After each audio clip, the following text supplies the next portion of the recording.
Ladies and gentlemen, it's your boy back at it again.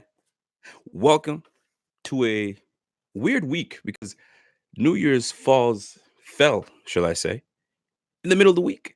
So it kind of throws people off, man. Some people feel like it's a weekend, but we still got a couple of days of the week. But here we are. First and foremost, I can't start this thing off without wishing everybody a very happy new year, a prosperous new year, a fresh, a healthy, a wealthy, and all the positive vibes all year round. You got to start off on a positive note. And I wish that upon you guys, man. Most importantly, I wish you guys health. That's the biggest thing, man. And welcome to the show. If you guys are new here and don't know who I am and who I be, this is the Buffalo Fanatics. And I'm your gracious host, Rico. That's it. Nothing more to it. But let's get right to it, man. I hope you guys can hear me. I got this new setup, right? Got a couple things for Christmas, Wifey was nice enough to say, you know what? Get yourself a new little something. So that's what we're doing. Flashy headphones. Oh, yo, I'm a big headphone guy, man. I like the over-ear headphones. That's my thing. I don't have the ears to have the little tiny little cute little earbuds. Doesn't do it for me. I need them over ears. You know what I mean? Block all the haters out because a whole lot of them. There's a whole lot of them. But anyway, happy New Year's to each and every one of y'all, for real talk. And we at Buffalo Fanatics, we hope to bring you more heat, more good things ahead, especially in the offseason coming. But the offseason not going to start just yet. We got a couple W's to get before we get to the offseason. So first things first, I'm going to jump into questions of the week because there's a few questions that are out there that just need to be answered. And the Bing team, the Bing squad came out in full effect. And they asked some really good questions. So Bing, biggity, Bing, you know how we do. We're going to get to it. And I can't start a show without saying what's up to everybody, man. My bingers, right? Kathy Barnaby's in the building. Corey Buffalo, Ryan Sealback. I see you guys. What's happening? Hayden Black, I see you. Who else we got here? We got Ron Sealback. We got CD Miracle. I keep calling him my CD Miracle. It's CD31. I'm going to just call you CD Miracle. You know who you are. Lamb Brown's in the building. Ryan Berger's in the building. Bill's Barrier. Yo, honestly, y'all are rocking right now. You guys have been rocking with the crew for so long, man. It's just nice to see like the same names, the same faces. It's dope. I'm telling you right now, man. That's real talk. I'm not. There's no cap. That's real. So yeah, Lance Cork. I see you, man. Bing, biggity, Bing. Who's hype? Oh, we hype. And let's get to it, man. Let's get right to the shits, right? There were some great questions, and I'm gonna go right to it, and then we'll get into our show, and then y'all can catch it on the playback later on because I know a lot of people don't. They know I don't normally go live, especially on an off day like this. Well, you know what? Saturday's the game, right? Tomorrow I got a live show that I'm gonna do with Matt Perino, so be on the lookout for that. I'm gonna try to do it on YouTube, but most likely it's gonna be on Instagram, so be on the lookout for that. So let me get to what I wanted to get to, and that's the questions of the week. So for those that are tuning in right now, shout out, give your boy a click that like. If you guys are new to this page and be like, I'm intrigued. I want to know more about this Buffalo Fanatics and what this man's got to say. Hit that subscribe. You ain't gonna be sorry. It's the real deal. Jason Wheeler, I see you, man. I see you, brother. I won $350 to win. You bet on the Bills to win? Shit. That's good money right there. That's good money. All right, here we go, man. Let's get to the questions. So there were some good ones too, man. I'm not gonna lie. I'm not gonna front. There were some good ones. So let me start off with we had 17 comments put in, and I'm gonna get right to it. So let's go with the first one. First one was this, and it's perfect because I made this way. The question is odds that Duke plays, right? And there were several questions about Duke Williams. So here is my take on Duke Williams. All right, here's the deal. I think he should play. No questions, no this, that, and the third. He should play. Okay. Now I'll explain why. So here's the argument that I'm seeing all over Twitter, Facebook, you name it, right? We can't play Duke because we need him. We need special teams. People are overlooking special teams. No, we're not. Nobody's looking over special teams. We're not ignoring special teams. We know special teams is very important of football. There's 3 phases to football. Offense, defense, special teams. We know, right?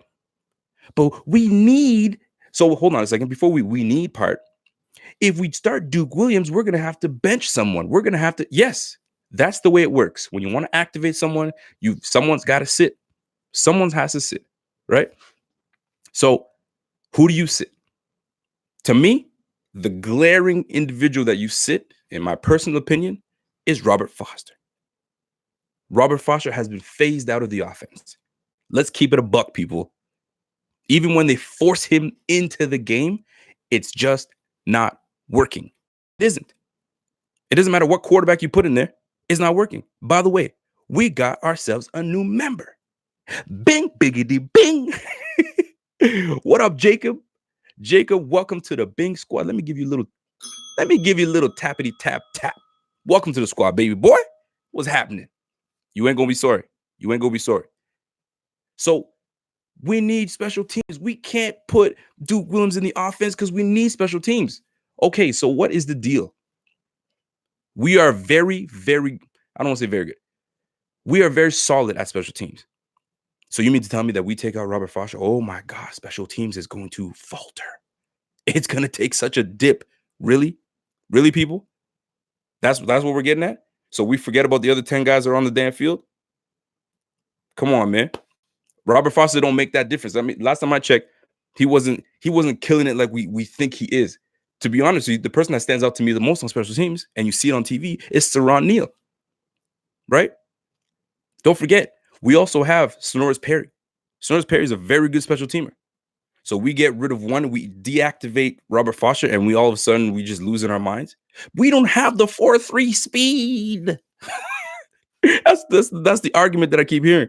But he gives us 4.3 speed. He gets down the field. Okay. And you know, when you do get down the field, for those that have played the game, because you have to play the game to know when you've done it, right? When you get down the field, okay, great. Now you got to tackle. Now you got to take on blocks. Now you got to do all these little things, right? I'm not saying he doesn't do them well.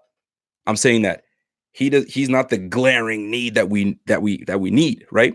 So, and I'm not poo-pooing on Foster because I'm looking at that as a two-ended deal, because if you deactivate him, that means you lose a piece on the offensive side of the ball, which is the receiver spot. But we have someone that can take over.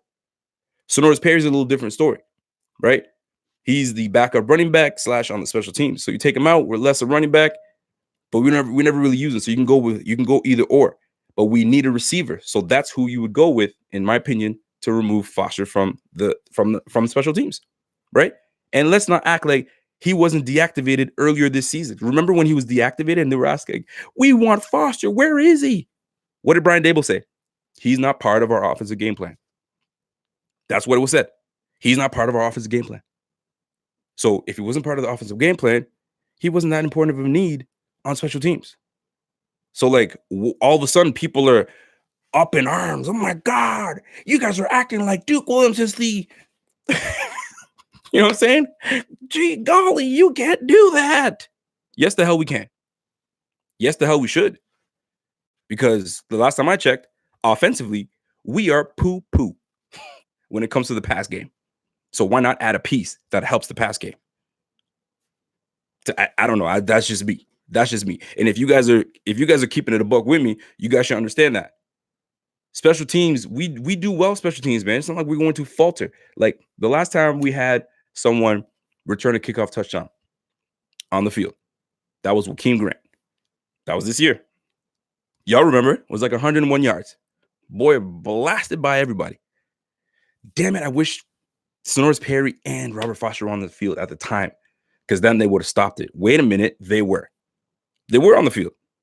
And I'm not blaming them. It's not a blame thing. I'm just saying, like, they're a very good piece, but we could use that offensive piece that we need on offense. And I'll get to the offensive side of the ball. I'm just explaining. So y'all with me.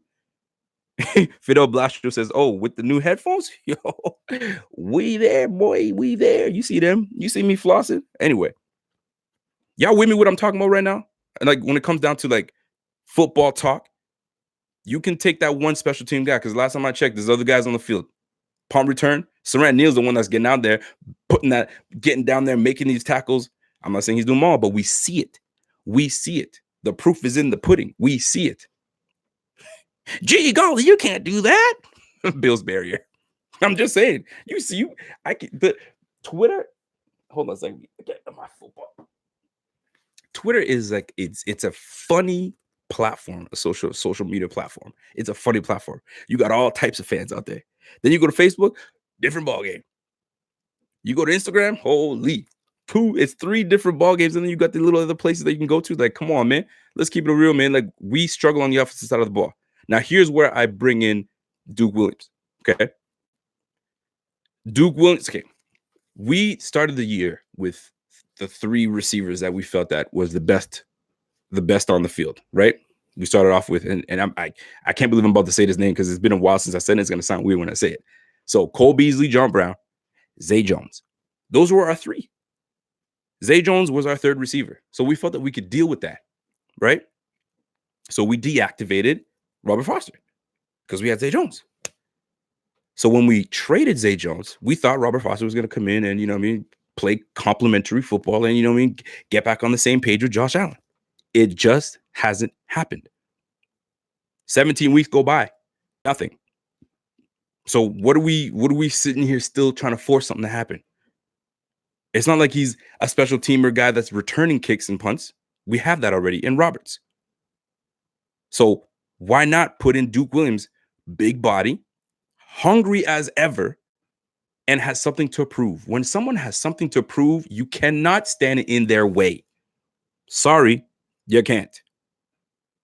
And it's not like he doesn't have the speed that Robert Foster has. He doesn't. You're absolutely right. You're absolutely right. But guess what? He still gets behind DBs and he's still making plays. He don't need that 4.3 glaring speed. He doesn't. He gets to where he needs to get to, and it was very evident against the starting defense against the Jets. It's just what it is. But y'all playing. But Rico, but no, there's no but. Put the guy that is going to get you plays straight up, because John Brown, Cole Beasley are our top receivers. We're going against a pretty damn good. That's a lie. We're going up against a very good offense, excuse me. So you don't think Romeo Crennel, I believe Romeo Crennel is the defensive guy that's there, it isn't going to try to take away one of those cats? They're definitely going to try to take away John Brown. So Cole Beasley will be our main guy. I like Cole Beasley. Cole Beasley was my X factor. Y'all already know that. But this is the playoffs. We need more. We are going to run the ball. Don't get me wrong. We're going to run the ball. But you're going to have to air the ball at one point, at some time. And you need a man to do that shit. I like McKenzie. I like all them cats. But you need a man up there, man. And everybody's talking about, well, we need to draft a receiver next year. I'm with you. But why not use one that's on your team that can give you the help right now? If it wasn't any evidence last week, I don't know what y'all are missing. But we need special teams. Quiet with that mess. By the way, how's that mic sound, by the way? Some people were saying that mic sounded like garbage last week. I hope it sounds a little better. I tuned it up a little bit.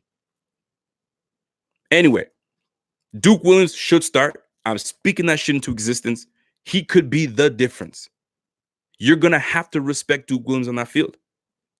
Let me tell you something about this Texans defense. Did a little homework. This Texans defense, okay? Hold on a second. I'm looking like an old man going, where's my thing? But I wrote it on some dark-ass paper, so I can't really kind of see it. I got to get in the light. So this pass defense, they're 29th against the pass. Yards per game. All right? They're ranked 25th defensively. Completion percentage, 20th. They're letting guys complete. Like, we can do some damage, but we need to have some receivers, right? Let's go further. They give up the 8th most yards in the air. Passes of more than 20 yards, what are they ranked? They're ranked 20th in the league, 28th. I can't even read my own writing. 28th in the league. We got some big play guys. John Brown, Duke Williams can be that guy. Let me go a little further. They are ranked 30th when it comes to defending interior, middle of the field passes. That's where Cole Beasley is going to eat. You don't think Dawson Knox is going to get in there too? You don't think Duke Williams can get in there too? Take advantage of that? Let's go further. In the red zone. Red zone D. I think I wrote it down. Did I write it down? Red zone D, 32nd. They're ranked 32nd in red zone defense.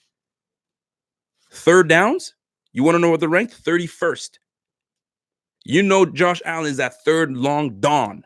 He's the third and long dawn. You know he's going to put some plays up. Put your receivers out there. Fellas, we can't keep doing this thing where we're trying to protect this, that, and the third, man. We are in a passing league. We're going to have to put the ball in the air. We are going to. When we really need it, we're going to have to do it. Obviously, we're going to take advantage of the run game. We are. We are going to take advantage of the run game. Don't get me wrong. Don't get it twisted. 775 yards rushing, and he hasn't even played the whole year. That's Singletary. He's averaging 5 yards a carry. 5 yards a carry. So we know the Texans are going to get the business. Defending the run, 25th yards. Defending the run per carry, 27th.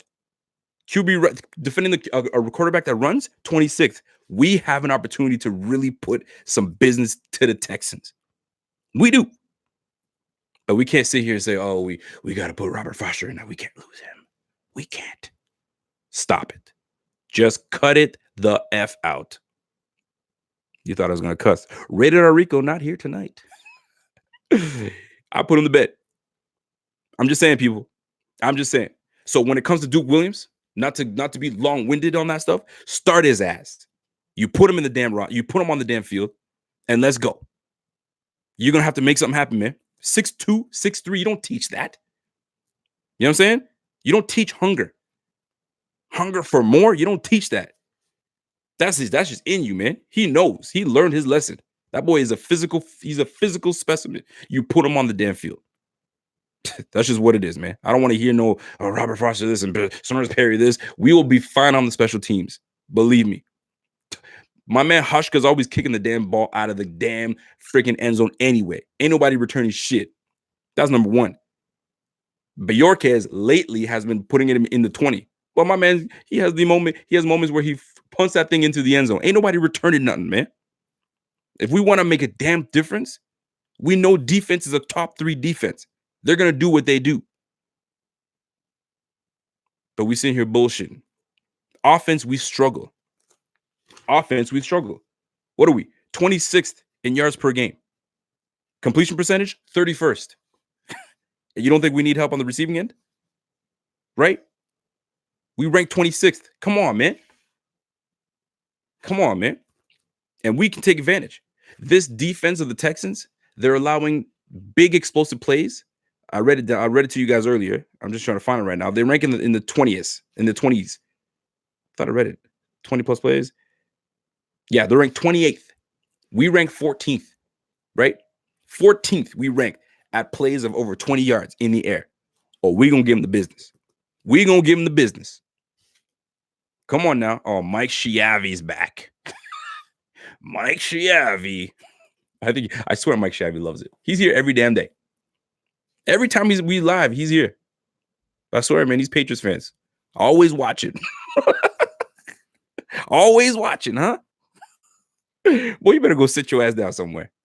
Anyway, let me get back to my shits.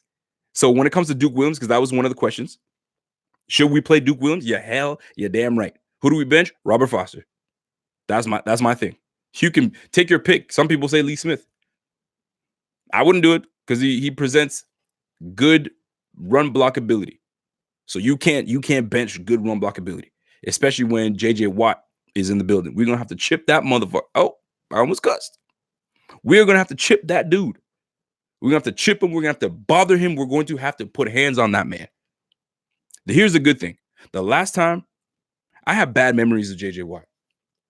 The biggest, I hate to do this to us, but I'm gonna do it. I forget the year. I think it was 2015. Nope, 2013. I'm gonna say 2013 or 2013. EJ Manuel's our quarterback. We are at the Texans. Y'all know the play I'm talking about. You guys know the play. Y'all know the play. Fred Jackson does a little bubble to the outside, right? JJ Watt is on the end, untouched. It was the design play because I asked at the time, I think it was Central Henderson that I spoke to at the time. But anyway, they let him he was the free man. It was supposed to go to Fred Jackson over top, but dumbass freaking EJ Manuel throws it right to JJ Watt. In tow, pick six, gone. Ugh, it hurts still to talk about it. It does. It really does. I'm hurt.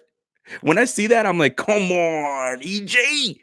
We were marching. We were making plays happen. And EJ does EJ shit. And throws a pick six to the defensive lineman. A freak. You don't even pump fake his ass. You don't even do that shit. You go right to his ass. Thank you. Walks into the end zone. Although it was like a good 60-yard run plus. But golly, man, that shit hurts, man. Hippie Let It Bang says after that Cleveland game, EJ was not the same. Oh, you're right about that. When he got hit in that knee, it was over. And you know what? EJ was so promising. Remember that Panthers game? I swear, when we went against the Panthers and the game-winning drive touchdown to Stevie Johnson, I was like, okay, we made it. We got our quarterback. Boy, was I wrong. Now, it helps when your coach actually fucks with you. Marone did not like EJ Manuel. He was not about EJ Manuel. You know he's not about EJ Manuel when he brings in Kyle Orton off the bench, on his couch to take over. Mike Schiavi. Mike Schiavi says, go Bills. All right, Mike Schiavi. Wasn't that a terrible play? Golly, by the way, shout out to everybody in this bitch. 265 people. Welcome. If you guys are new to this channel, y'all know what to do. Smash that like. Just click it. You don't have to smash it, man. It's late. Just tap it. Just give a little tap. A little love tap. Just a tip. Right? And if you haven't subscribed, y'all know what to do. Subscribe. That's it. Someone called him a BJ Manuel. Oh, shit. That's the first time I've seen that one. BJ Manuel. Yo, he was sucking a lot of it. He was sucking a lot. Golly, man. Rico's on the down low tonight. You crazy, bro. Rico's on the down low. Never. Jacob Anders says, sit Perry, Foster, and Lee Smith for Yeldon, Duke, and Sweeney. Ooh, wee. So then we talk about Sweeney. Sorry, I want to transition because we got into EJ Manuel, but y'all know what I'm talking about. Texans defense this year is not facing the Bills of last year. We got a whole revamped receiving core. We have a whole revamped offensive lineman. Let me tell you something. Nobody on the offensive side of the ball at receiver is on the team this year. Nobody. We had Kelvin Biscuit Benjamin, Andre Holmes, Zay Jones, Charles Clay. Bro, this is a whole new team. This is a whole new team they're dealing with. So it's not the same. You have a JJ Watt that is a year older, and coming off a pec injury. He's not going to be 100%. Oh, he's going to be hungry though. Right? And he just motivated his team big time. So we got to come with it. Scott Devereaux, imagine being a fan of another team and sitting in Bill's chat waiting to say something. No. We see you, Ravens. Ravens is always here, but he loves the channel. So I respect it. He comes back because he knows what's good. He just wishes that he had someone that can represent the Ravens for him like we do for the Bills. I'm just saying. So, that being said, where my phone at? I'm going to get to the next question. But somebody mentioned the Tommy Sweeney part, and I'm going to get to that. I might as well get to it now. If we're going to put Tommy Sweeney in, what tight end do you sit? On the other hand, I would say Tyler Kroft. That's just me. Because people want to talk about Tommy Sweeney's not a good blocker, though. Tommy Sweeney was one of the better blocking tight ends coming out of the draft last year. Look it up. What he did was surprise us of how athletic he was and making plays in the offseason. That's real. So if I sit someone and I start Tommy Sweeney over one of our tight ends, I'm benching Tyler Kroft. But how do you bench a tight end that is worth or that is getting paid $6 million? That's hard to explain. Putting him as a healthy scratch, that's hard one. That's one of those positions where you don't want to be to make that decision. But the easy decision is to let the rookie sit and let Tyler Kroft play, even though he might not give you anything. But that's the politics in this game, man. $6 million versus a guy that's a rookie that's going to be here for a while. It's tough. It is tough. Keith Lowry, what are you saying, Keith Lowry? Says Sweeney, Kroft, Knox, let's go.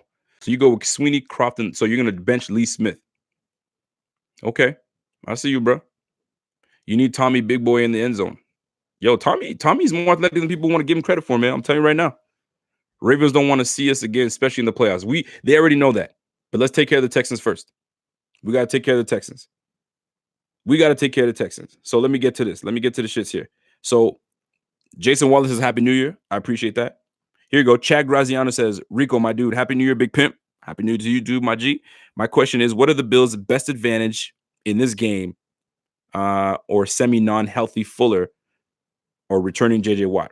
So you're asking me, let me read that again. My question is, what is the Bills' best advantage in this game? A semi-non-healthy Fuller or returning J.J. Watt? Oh, I see your question now.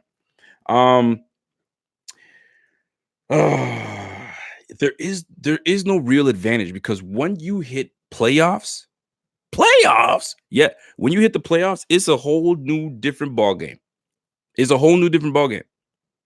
Because whatever you did in the regular season, whatever knick-knack injuries that you had, they miraculously go away. And all of a sudden, that's what you got to deal with. So do we have an advantage? The biggest advantage between the two, honestly, I'm going to say is the Will Fuller one because our defensive backfield is our strength. So I can see us bottling as best we can Fuller and not letting him get behind us with our two great safeties in Poyer and Hyde.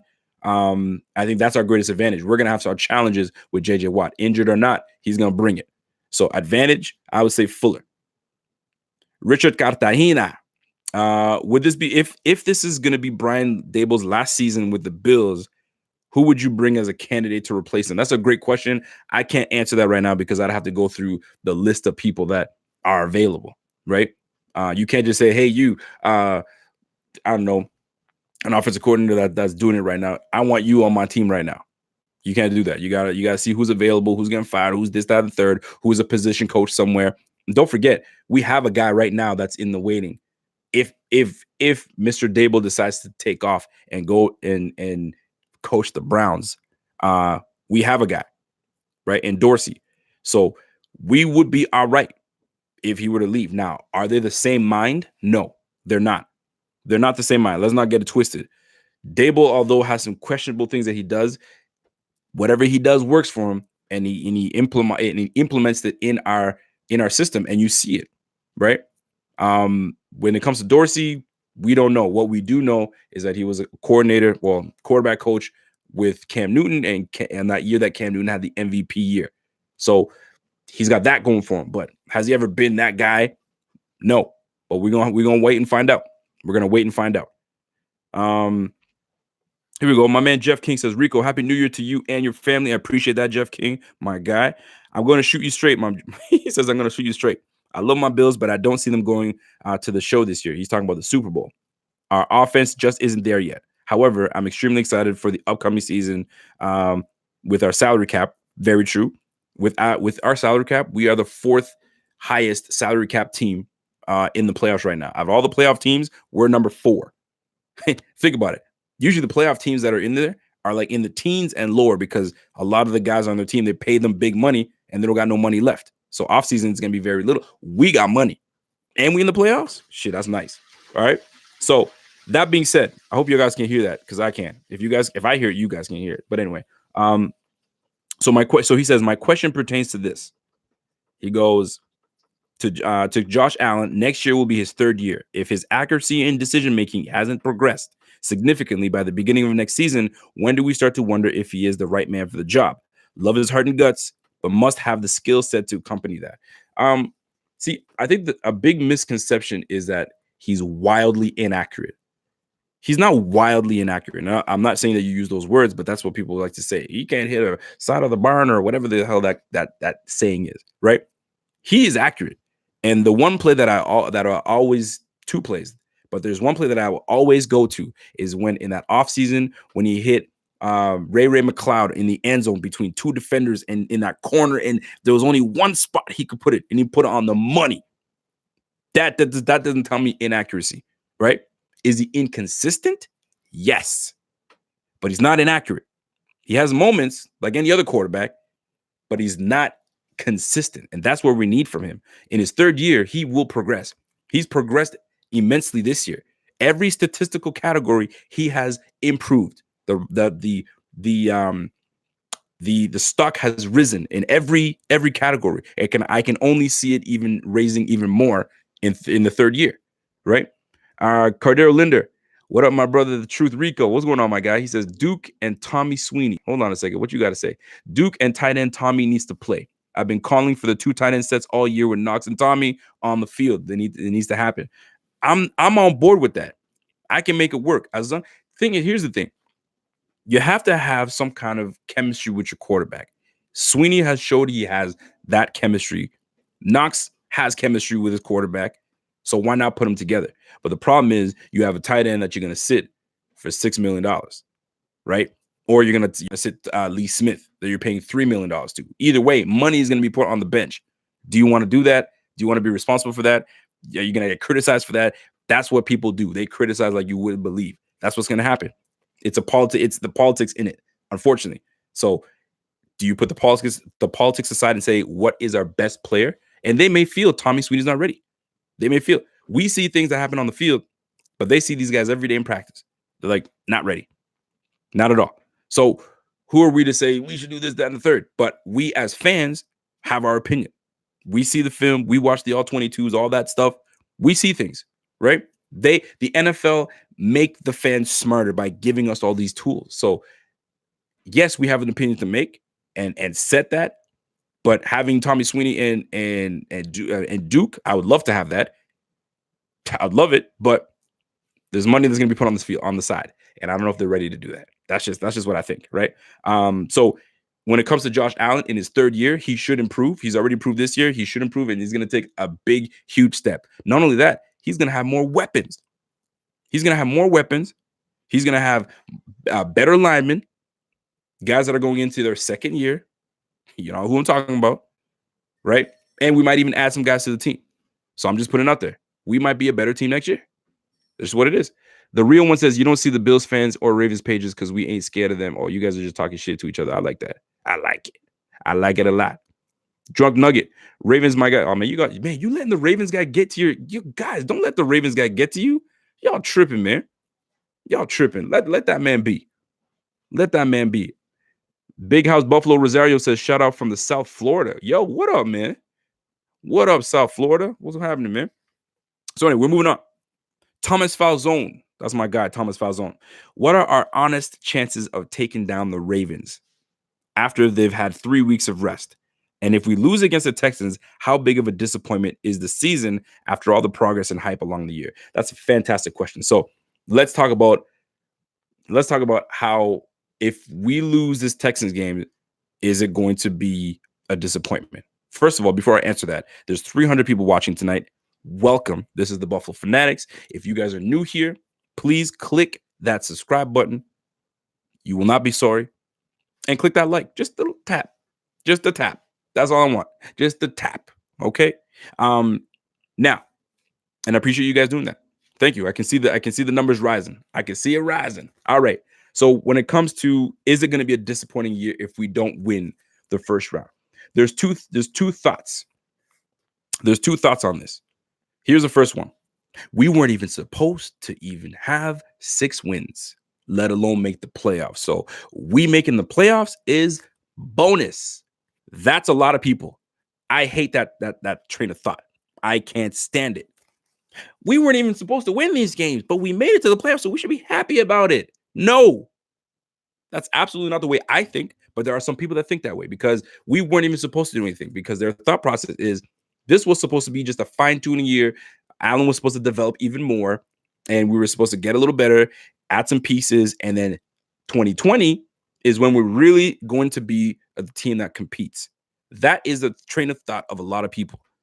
And I understand it, because you had to have started this year with some kind of hope for the team. By the way, we got a new member. Bing, biggity, bing. Was that too loud? I apologize. No, I don't. Bing, biggity, bing. We got a new member. Michael Miller, Eminem. Welcome to the Bing Squad, baby boy. Let's go. So, that being said, there are people that feel that way, right? You had to start the year off this way. Because personally, when I looked at the roster that we had, the progression that we made the year before, I was like, this team, with the schedule that we'll be facing, we are a 10 to 11 win team. I'm on record saying it. 10 11s. And we could have got 11 wins. Let's keep it a buck here. We went and put our starters in and played all the way through against the Jets. Oh, yeah, we taking that down. But we have people that saying, oh, we'll probably be 8-8, maybe 9-7, but at best 9-7, but where we should be is 7 wins. They didn't have it. So us being at 10 wins and in the playoffs is extra bonus for them. That's gravy. That's a little bit that's more salt for them. They love it. Right? So they're not expecting much. This is good for them that we made it playoffs. That's one side. The other side is, like myself, and there's a lot of people like this, that we have been very close. We're a good team. This defense is amazing. They play hard. This is a Super Bowl caliber defense. Oh, no. We got to do better. So if we lose this Texas team that I know we can take, I will be disappointed, because I feel we can take them on. This first round bounce or this first round exit is not even in my thought process. I feel that we are the better team than the Texans, and we should be able to take them on. Defense wins championships. So if I'm going to pick a unit, their offense versus our defense, I'm taking our defense, 100%. I'm taking our defense. Our team is going to score. We score between 14 to 18, 19 points. We'll say 20. Cap it up at 20, right? We take down that defense. We keep them under 20. We got this. We got this. This is why I think we have the advantage. So we should win this game. And there's no, am I not going to be as disappointed? Oh, hell yeah, I'm going to be disappointed. I will be hella disappointed if we lose this game. Hell yeah. I like Deshaun Watson. I really do. I think he's freaking special. I like D-Hop. I like Johnson. I like Carlos Hyde. Fells. I like all those guys. They even got Tunsil on that team. Oh, I know who's on that squad. I like all them cats. But I think we have the overall best unit because of our defense. Because of our defense. And here's one for you. Rigo, the Texas defense is ass. Oh, I know. I'm aware. Mike Schiavi. I see Mike Schiavi putting out that donation. You know what? Mike Schiavi, I bust your balls, but I appreciate it, my G. But I expect the fucking win. Yes, I cussed. I don't give a damn. I expect to win. Straight up. And I'll be damn pissed off. And you will see a pissed off Rico on the live show after the game if we lose. Oh, it's going to be rated mother effing R. But if we win, ooh, we celebrating. We celebrating. Real talk. So, yes, when it comes to that, I expect to win. Now, his second part of the question was, let me go back to Thomas Falzone. The Ravens. See, I'm not really touching on the Ravens just yet. I'm not touching on the Ravens just yet for a reason. You look ahead, and I'm acting like I'm the one playing the game. We ain't playing shit. We just spectators. However, we are fans, and fans fan. Like my man Pierre says, we fan the way we want to fan, right? And the way I like to fan is I invest so much time into this team. I invest my money into this team, going to the games and buying jerseys and all that good stuff. So I have a say, right? And when it comes to us taking on the Ravens, I'm not ready to jump on that just yet. Let's just take care of the damn Texans first. And I'm not even getting to that, but let's take care of the Texans. I will say this though. When we played the Ravens, we knew we can play with them. Offensively, we didn't even come out the way we needed to offensively. Wait till we have a decent game offensively and our defense matches, we'll be all right. We will be all right. We will be all right. Anyway, move on to the next one. Thomas Falzone, that was a great question, by the way. Jordan Johnson. My man Jordan Johnson says, do you think Josh Allen has what it takes to get his long-range accuracy in check? How many seasons in the future do you think it will take Buffalo to go to his 5th Super Bowl and win and continue, and continue to be Super Bowl caliber team. As a lifelong Bills fan, I'm happy if we make it to the playoffs, let alone the AFC Championship game. Realistically, I see Buffalo as a major contender for the championship in the next 2 seasons and Super Bowl bound in 5. What are your thoughts on Rico? What are your thoughts on that? So this is one of those fans that is like, I'm happy we're making it to the playoffs, but doesn't feel like we can go further. I'm not faulting him for that because he feels like we can go to AFC Championship, which is cool. But I see bigger things. That's just me. But I'm not mad at what he's just saying. Now, can we win a 5th in the next few years? Absolutely. And here's what we have to look at. We have some nice young talent coming up, but there's some old heads that are going to be retiring soon. Your Tom Brady's, your Drew Brees, your Big Ben. Like, these guys are getting older. These guys are going to retire. It's a new young man's game. So we have some young guys in the Bills that are going to be coming. They'll be humming for that shit, right? So it might not be this year, or we can steal it this year because this would be the year. Because the AFC, I'm telling you right now, the AFC East next year is gonna be tough as shit. Sam Darnold's in our division. You got Ryan Fitzpatrick that's in our division, but you know they're gonna draft a quarterback, and then Tom Brady may come back, he may not. So, and they're only going to get better. So, like, this is the window to win it. That's why I think I'm all in. I'm trying to win this shit. But nonetheless, in the future, we are definitely going to be a contender for a long ass time because a lot of these old heads that are taking up, you know what I mean, precious freaking AFC spots for us are going to be going. Tom Brady and Big Ben being the ones I think of right now. Phillip Rivers being gone too. He's going to be like, he's almost out the door, right? We got some young bucks where we have one of the young bucks. Am I talking shit? Am I on there? Brady is on his way out. I don't know if it's this year, but he's on his way out soon. I mean, Father Time will take his ass up at one point or another. It'd be nice if it was after this year and that we just don't have to deal with him. The perfect ending to Brady's career would be we take on everybody we need to take on, play the damn Patriots in the AFC Championship, and we bounce his ass out and we go to the playoffs. We go to the Super Bowl. That would be a dream. That would be lovely. Sayonara. Matt Livingston. Broncos made it to the Super Bowl, and what he said? What he said? Hold on a second. Broncos made it to the Super Bowl and birdied the MVP Cam Newton on the back of their defense on Peyton Manning's worst season statistically. Yes, absolutely. You're right. You're absolutely right. Peyton Manning was Peyton Manning, but not the Peyton Manning that we were used to. This was all here, but the physicality and all that stuff wasn't there, right? And it didn't match. But the defense came through. Let's go back to the Ravens when they had that 2000 Ravens team, had that money defense with Trent Dilfer as their quarterback. Yo, man, ride the coattails of that defense. That's what Josh Allen needs to do right now. Get the run game going, make good decisions. You don't got to be the hero. Just put the ball in the guys' hands that make plays and let them do what they do. Yak that shit. That's what they need to do. Matt Livingston, straight up. That's real talk.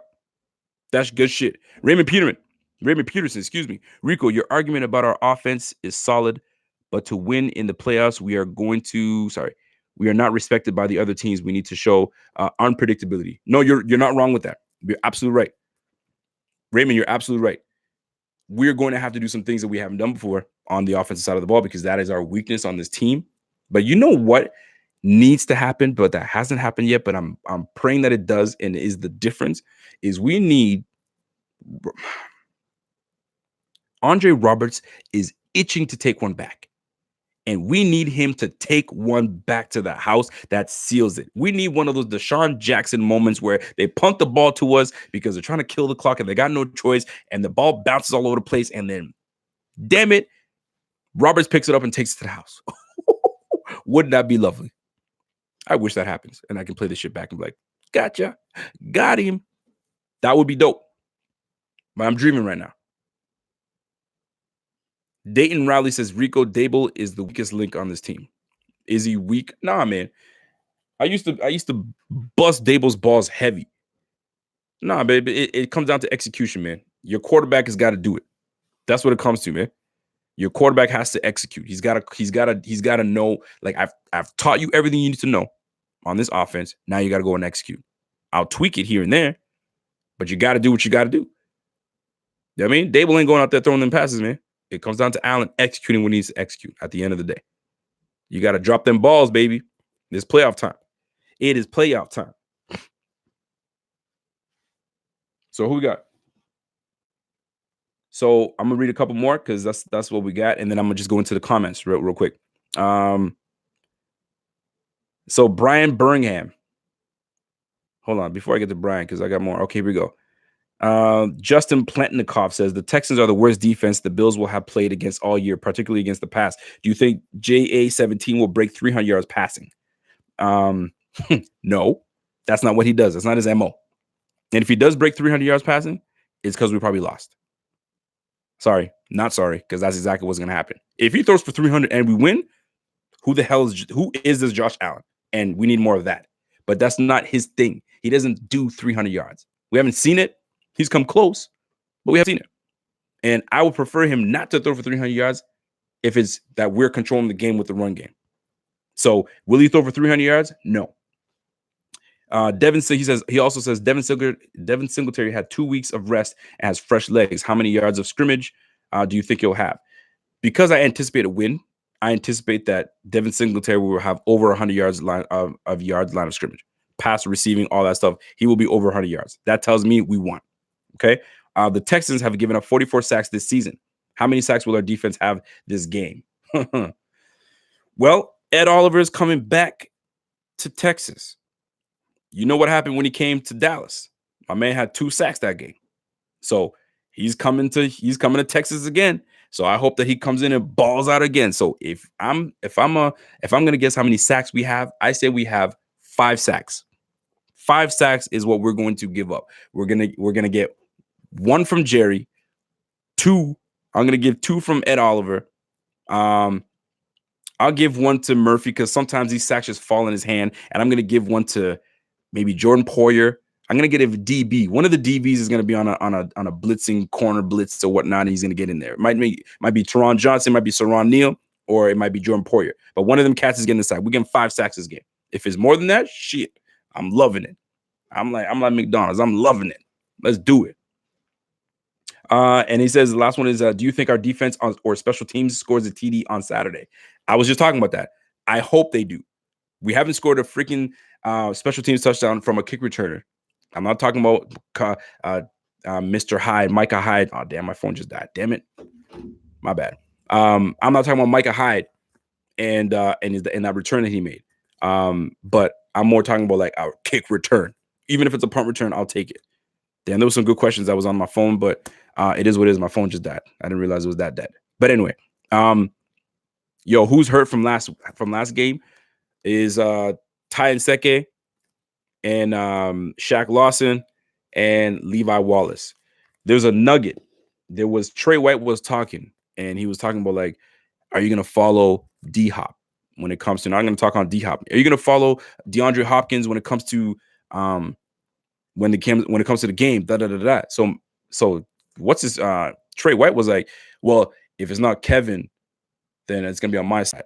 So Kevin Johnson is the one that's going to be getting the start, which we anticipated, but I don't think that Levi will play.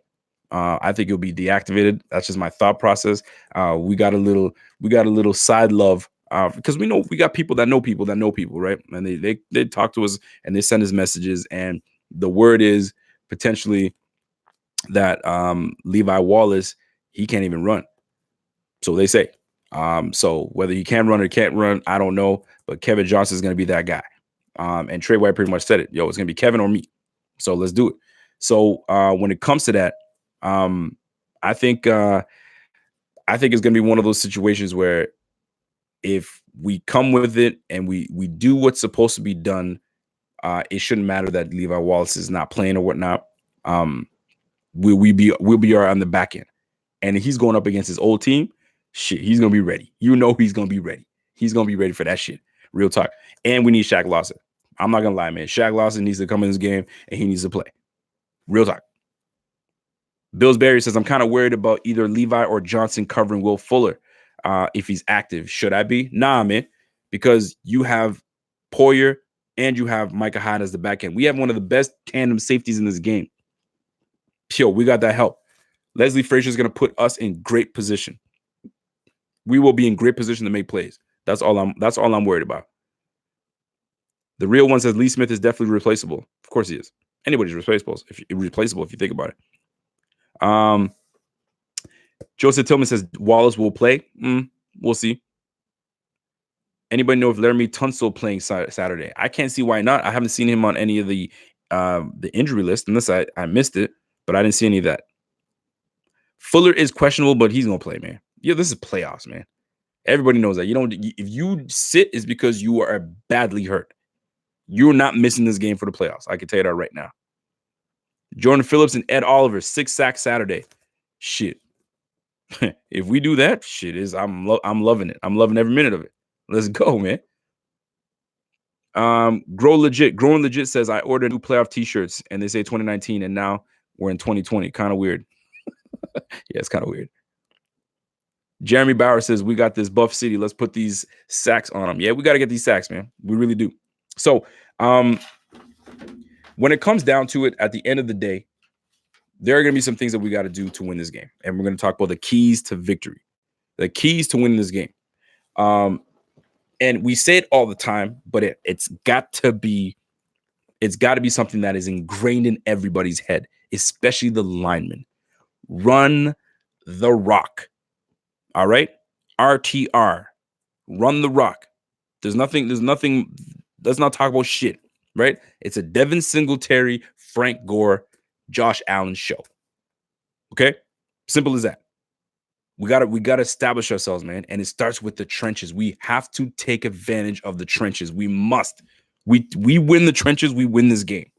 We cannot let the Mercy, the Merciless, the Whitney Mercilesses, and the JJ Watson. We can't let them dictate shit. We can't. We have to put it on them.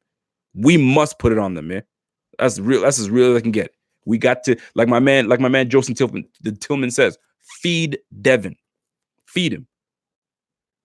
Take away trade. What's good, Rico? We finna whoop the Texans, no doubt in my mind. Deshaun is prone to being very inconsistent. Yes, but he's also clutch as shit. He's clutch, man. The same way that we got Josh Allen that's clutch, and his coach knows it. But shit, Watson is clutch too. So we just gotta make sure that we clamp his ass, and we just gotta make sure that we are all over our shit. We are in our books. We know exactly what they're gonna do. We're in our playbooks, because when we're in our playbooks and we know what's coming, we good, man. RTR, man. Mike Schiavi's in this bitch. RTR. I thought you were supposed to go, man. You back with us? Okay. But run the rock. We got to run the rock. So this is how we win the game, man. Run the damn rock. And it sounds like, but Rico, you say that every day. We are a top 10 running team. It'd be a shame if we had just abandoned the run game, when that's how we actually started winning our games, with running the rock and playing good defense. It certainly wasn't us airing the damn ball out. That's for damn sure. Run the rock. That's what it is. Run the damn rock. Here's another one. There's a few things, and I want to take a lot of what you guys think is the key to victory, because I might miss something. You might put something on great that makes a difference. So if we're not running the rock, we've got, and this is a Josh Allen thing.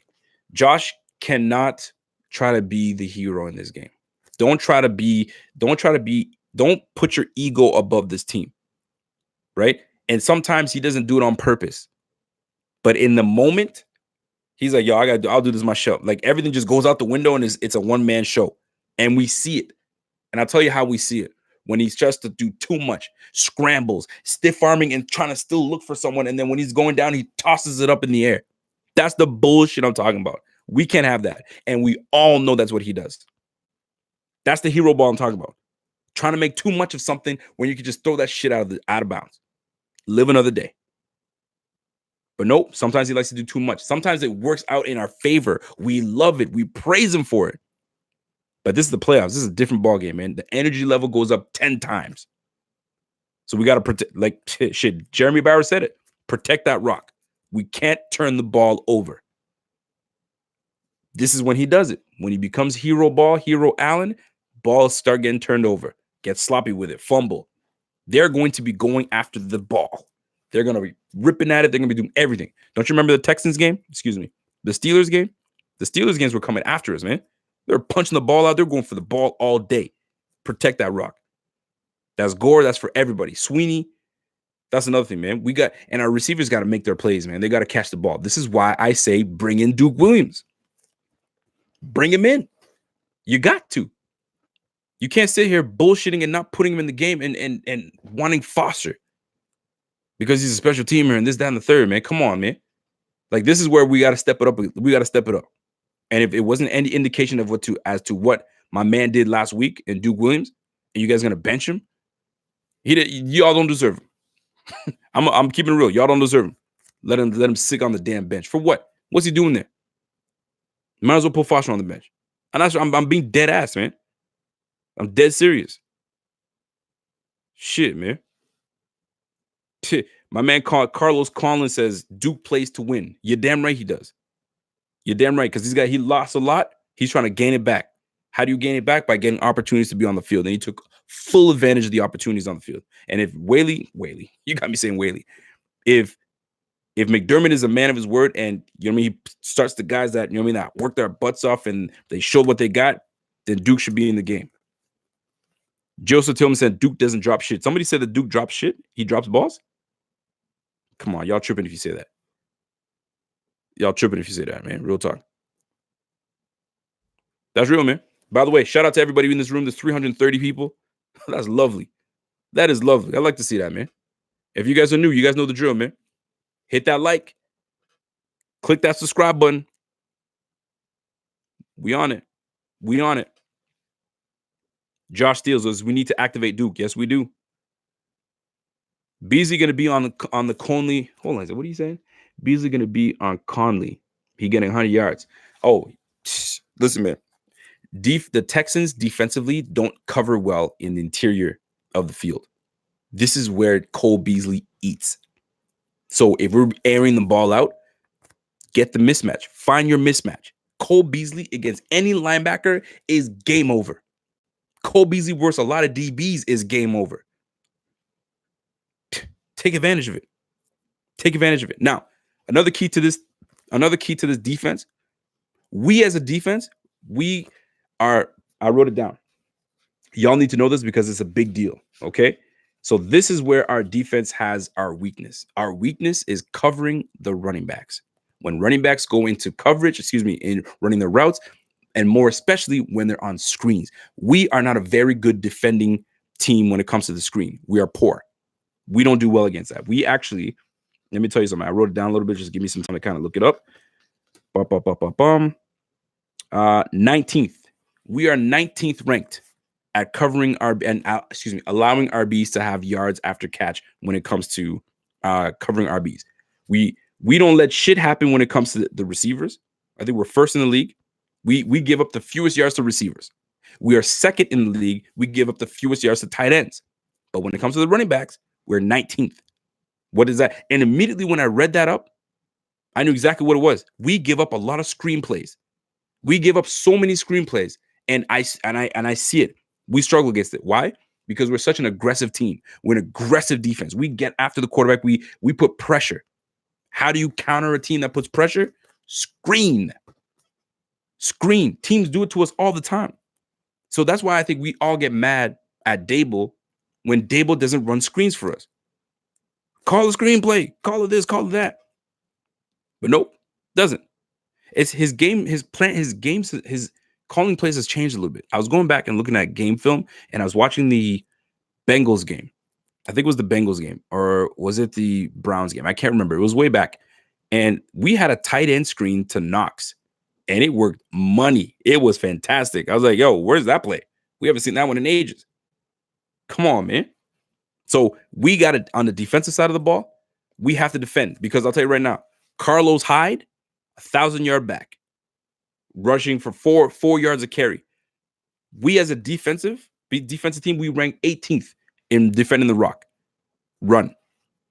We give up 4 yards a carry. Guess what? Carlos Hyde is rushing for like 4 yards a carry, 4.5 yards a carry. We got to be on our P's and Q's now. We definitely have improved on the defensive side of the ball. That is a fact. We have. But they got Duke Johnson on that squad. And everyone knows, if you know your ball, Duke Johnson is a hell of a damn runner, and he's a good damn receiver. So we see that man on the field, we got to know that, okay, he's a threat. He's a threat to get that ball in the outfield, and it could be dangerous for us because we typically don't do well defending the pass to running back. So Milano, Edmonds, Alexander, because you guys are going to be on the field. Thompson, you gotta be all over that. Saron Neal, Teron Johnson, these guys, we have to be all over that. So a lot of people will say, well, then if they got that, then we should put in TJ Yeldon.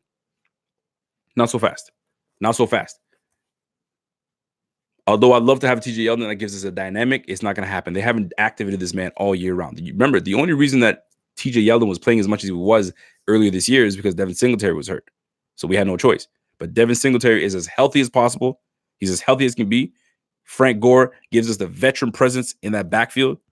You got the young and the old. Sugar and spice. You got to put them together. You got to let them rock. Can't take away from that. You really can't. Bills Barry says, off topic. We needed a new kicker, at least a kicker for in practice in the PES in the preseason, this offseason. Would you sign Destroying? Boy, are you crazy? Destroying is a cute little story, but nah. I'm straight. He can play in the Toronto. I think he's playing for the Toronto Argonauts. But we good. Funny, I know who you're talking about too. Kathy Barnaby, my girl. Again, that is what I said. Our secondary are playing bump defense and not wrapping up players. And we have missed many tackles. Thank you for mentioning that because that was going to be another thing. Here's the thing. We are one of the teams that lead the league in drops. We're like a top 5 team in leading drops. Guess what? We are also a top 5 team in missed tackles. We miss a lot of tackles, man. We do. So when you have a guy like DeAndre Hopkins, Will Fuller, freaking Kenny Stills, Duke Johnson, Carlos Hyde, we can't play around. We must wrap up and tackle. We can't play games, man. That's what usually gets us in trouble. We got to wrap up and take care of what's in front of us. When we let these guys do what they do, man, we're in trouble. We are in big trouble. Kathy, thank you for bringing that to my attention because that was one of the things I wanted to talk about. We are not good in tackling. As good as a defense as we are, we miss a lot of tackles. We do. Who are you worried about more, Carlos Hyde, Duke Johnson's running the ball, or Deshaun Watson's ability to throw and run? Deshaun's ability to throw and run. That's the big. If I'm going to be scared of any of those things, it's Deshaun Watson. Deshaun Watson is a special talent, man. His ex-coach did not call him the Michael Jordan for no reason, to his opinion. He could play, and he's clutch. Nothing gets him rattled. He's going to play 60 minutes of football, and that's exactly how we got to play him. When we think we got him, we don't. So we got to do what we got to do.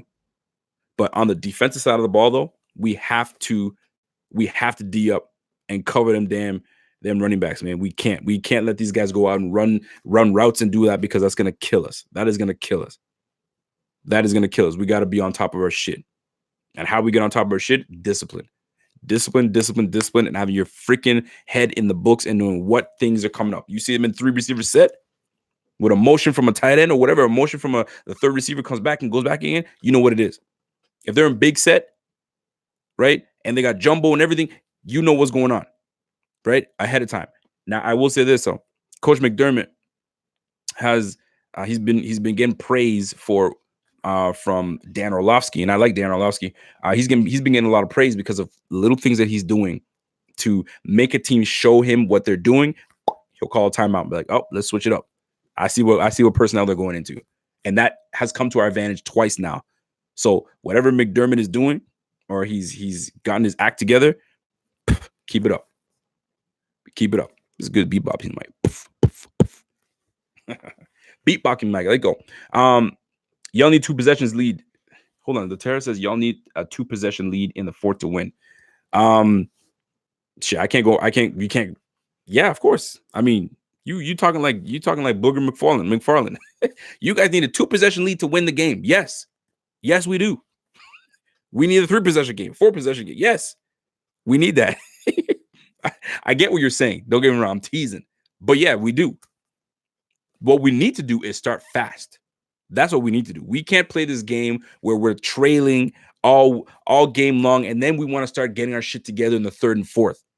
We need to start fast and score quickly, so that way we can now dictate what happens.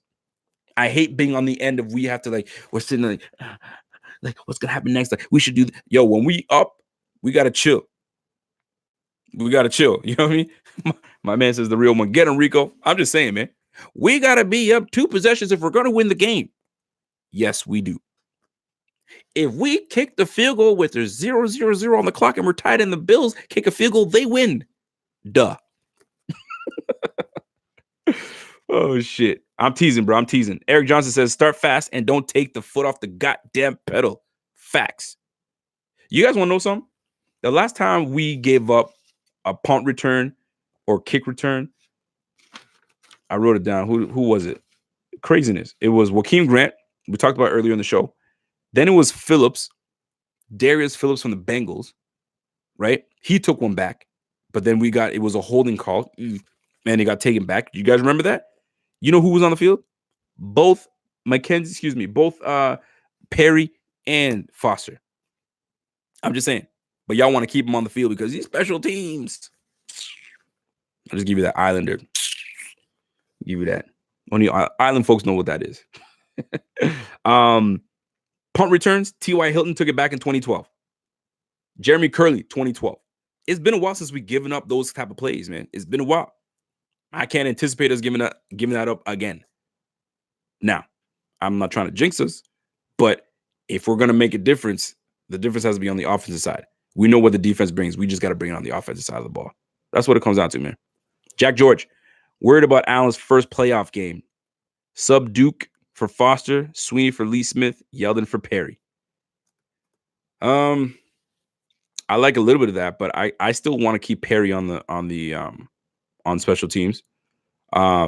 Sweeney, I'd leave Lee Smith because we're going to be running the ball heavy. We need to. Excuse me. So if I'm going to do that, I would actually leave Lee Smith in and take Tyler Kroft out, but that might be an unpopular opinion.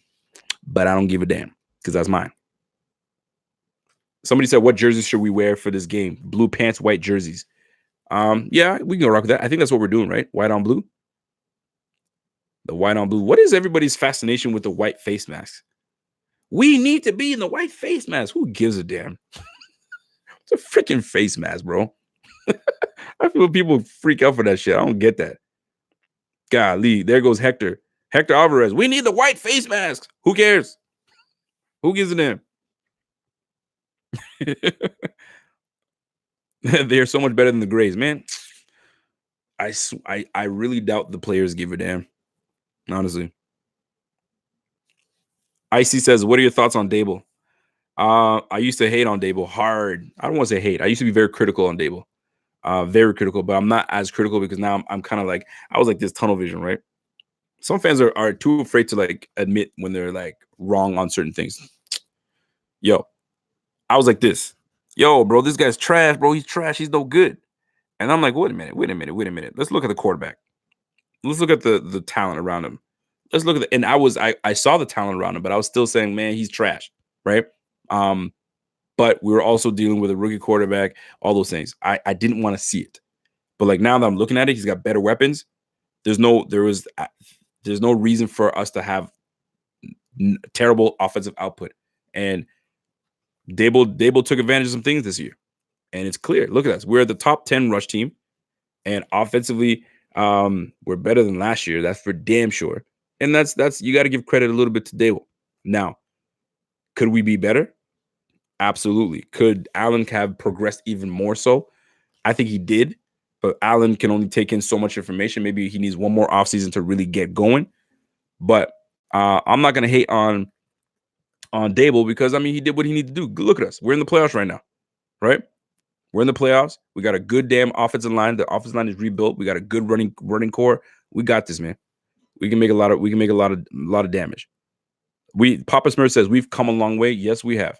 We've come a long way from this offense, man. Think about what offense we had.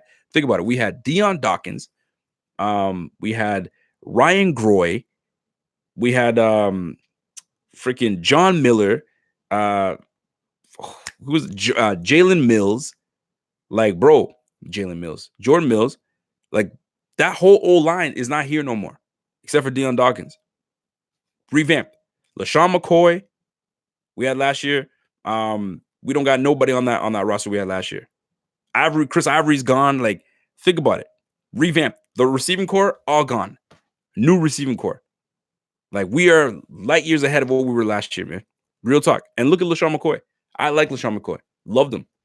But he's been relegated to nothing. He was a healthy scratch on the Chiefs. Healthy scratch. Healthy scratch. LaShawn McCoy, a healthy scratch. Oh, we're just trying to leave his legs fresh. Man, oh man. But think about what we went out with last year, man. Real talk.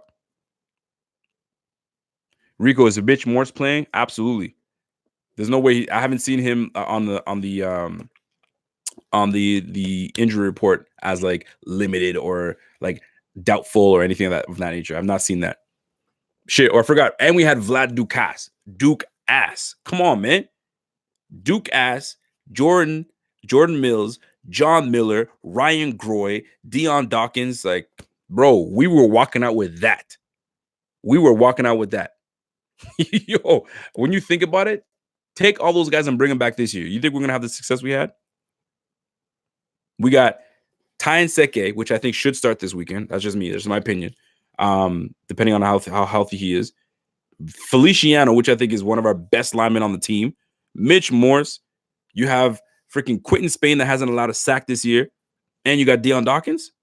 Bro, that's a big difference. Big, huge difference. Kevin K says, is Levi Wallace going to play? I don't think he's going to play. I think he's going to be deactivated. That's just me. But we'll see. He's been running around doing all those things in practice, so maybe he plays. I don't think he starts. Let's just say he does play, because I think they say he's questionable. I don't think he's definitely not going to start. It's going to be Kevin Johnson starting. Ken Pereira says Allen needs to get 50 yards on the ground, and the Bills are set. He also needs to throw for at least 2 touchdowns and rush for 1. That would be nice. That would be nice too. That would be very nice. John Yardes says, said we are a city of losers. Oh God. All right. So this dude from, I think he's from Baltimore, I guess. Some guy from a radio station in Baltimore was like, who the hell is John Warrow? And who the hell is Del Reed? A bunch of losers, right? Everybody know who Del Reed is. Good cat. I met him. He's a good dude, man. Genuine cat. And my man, I guess he's trying to stir some shit up, right? He started talking about, you're a loser, you're a this, and a bunch of, don't just jump through a table. Just talking a bunch of shit. That's what radio hosts do, right? So this dude, like, and I know how Bills Mafia can be, man. You talk shit about one of your own, they coming for that ass, and they certainly are. Here's where I have an issue with this, and I'm being dead serious, right? We're too sensitive. Bills fans, y'all are too sensitive, man. Let these guys talk shit. You think Del Reed gives a damn what this man's doing? Del Reed is comfortable in his own skin, doing great things. He don't give a damn what this guy's saying. He really doesn't. To further prove the point, they're giving money to this man because apparently this man his mother has Alzheimer's or something of that nature, right? And Bills fans are donating, due to Del Reed, they're donating money to this young man's charity. Amazing. Love that part. Del switched it on him. Good man. That's a good Christian man. Shout out to him. Now, here's the deal, though. The one thing I don't like is people saying certain things to get this man fired from his job. That's ridiculous. This economy is already hard enough. You know what I mean? And you're now talking about, hey, Baltimore radio station, whatever radio station he's from, are you guys going to be associated with this guy that does this and makes fun of this? And don't do that. Now you're trying to mess with this man's livelihood, man. He called you a loser. Yo, what's wrong with people these days, man? Golly, man. What you letting people like, yo, we left that sensitivity bullshit in 2019, man. Toughen up. Damn, man. He called him a loser. I'm just saying, man. Yo, we need to stop that shit. But the fact, and I don't want to take away from this. The fact of the matter is, one man makes ridiculous comments on another man, and John Worrell. I don't know who John Worrell is, but made a comment on him. And then what does Dell and them do? Yo, you slap me across the cheek. I'm not gonna slap you back. What I'm gonna do is I'm gonna say, you know what? It's cool. You're probably in a bad spot. You know what? I'm gonna donate to your mother's charity. Boom, Alzheimer's. That's crazy, man. For anybody that has Alzheimer's or has family members, that's a terrible disease, man. It's a hard disease, and we switched it up. Shout out to Dell, but we can't get sensitive people, and don't do stuff to make the man lose his job. That's craziness. Scott Van Loo, what? Big donation from my guy Scott. He says, "Hey Rico, do you think the Bills have a good chance to go to the second round of the playoffs? I see JJ Watt is active on the Texans. Do you think it'll take a lot of snaps? What are your thoughts?" He will be played heavily. That I read. Are they going to ease JJ Watt into it? Defensive coach was like, hell no. We letting him go balls to the wall. It's playoffs, man. Playoffs. Yeah, they're going to let him go loose. Believe when I tell you that. JJ Watt ain't taking no seats. He's been taking a seat for way too long. You think he's going to want to take a seat now? No. He's recharged. He's ready to go. He's coming after that ass. I can bet you that. So, he's coming. So your question was, do you think the Bills have a good chance to go into the second round? Absolutely. 1,000%. I really do. And I don't give a damn who we play in the second round. I'm not going to be like, I'm happy to be in the second round. No, this is momentum. We win this game. We got some momentum on our side. Let's go. There's no and ifs or buts. We got this. Take care of the football. Run the goddamn rock. Don't make mistakes. Check your playbooks. Make sure you know what's coming. And play hard. Play hard to the ball and with some goddamn heart. Yo, we got this, man. There's no question about it. There's no question about it. Richard Catahina. Rico has a new mic. What? Yes, sir. Your boy. Yo, real question though. New mic and headphone look. Is it good look? Is it good look? Lose the headphones? Let me know. Oh shit. Let me see. Somebody said Tank Attack. What did Tank Attack say? Let me see what Tank Attack. Tank Attack says, do you think Andre Roberts is a big difference on the special teams if he's not active? Oh, if he's not active, yes. I don't like Carlos Hyde, Micah Hyde returning kicks. I don't like it. Do you know why I don't like it? Because I keep saying Carlos Hyde. All Micah Hyde is there to do is to field him. That's it. He doesn't give any threat to take anything back whatsoever. None. The one guy that could give you an opportunity would be Isaiah McKenzie. But himself, he gives me doubts of dropping that football, man. You ever see Andre Roberts when he fields a kick or he fields a punt? It's so easy. Nothing. It's nothing. The other guys, they make me nervous. all this dancing around. You have to like Roberts knows the depth he needs to be at. He's confident on everything. So I'm worried if he doesn't play, but I'm not worried at all this game because he's playing. So I'm not worried. But that's a great question, though, because Andre Roberts is a big difference. And I think it would be lovely for him to be the difference when it comes to it at the end of the game. We need to take one back to the house. By the way, there's 340 people watching. Smash that like. This is the Buffalo Fanatics. We do big things. I just want to let you guys know. We have retired. It's sad day. It's a sad day. We've retired the Buffalo versus everybody design. It's over. It's done with. We on to big things, man. 2019 was a big year for us when it comes to like the merch and that design. That design did really well. So shout out to my guy Bobby, man, because he placed it right on that. Because you could just Buffalo versus everybody. You can do it but the font was just right. It was money, right? And everybody knows you a Buffalo fan. That's what's up. You a Sabres fan. That's what's up. You know what I'm saying? So I like it. But it is retired. It's over and done with. It's gone. So we on to the next. We are on to the next. So Mike Chiavi says 100 more people and we're at my weight. You're a big boy? You're a big boy? Who we got? Papa says Trey broke his arm. Who? What are you talking about, man? Bills fan 78. I had a heart attack after Griffith said that.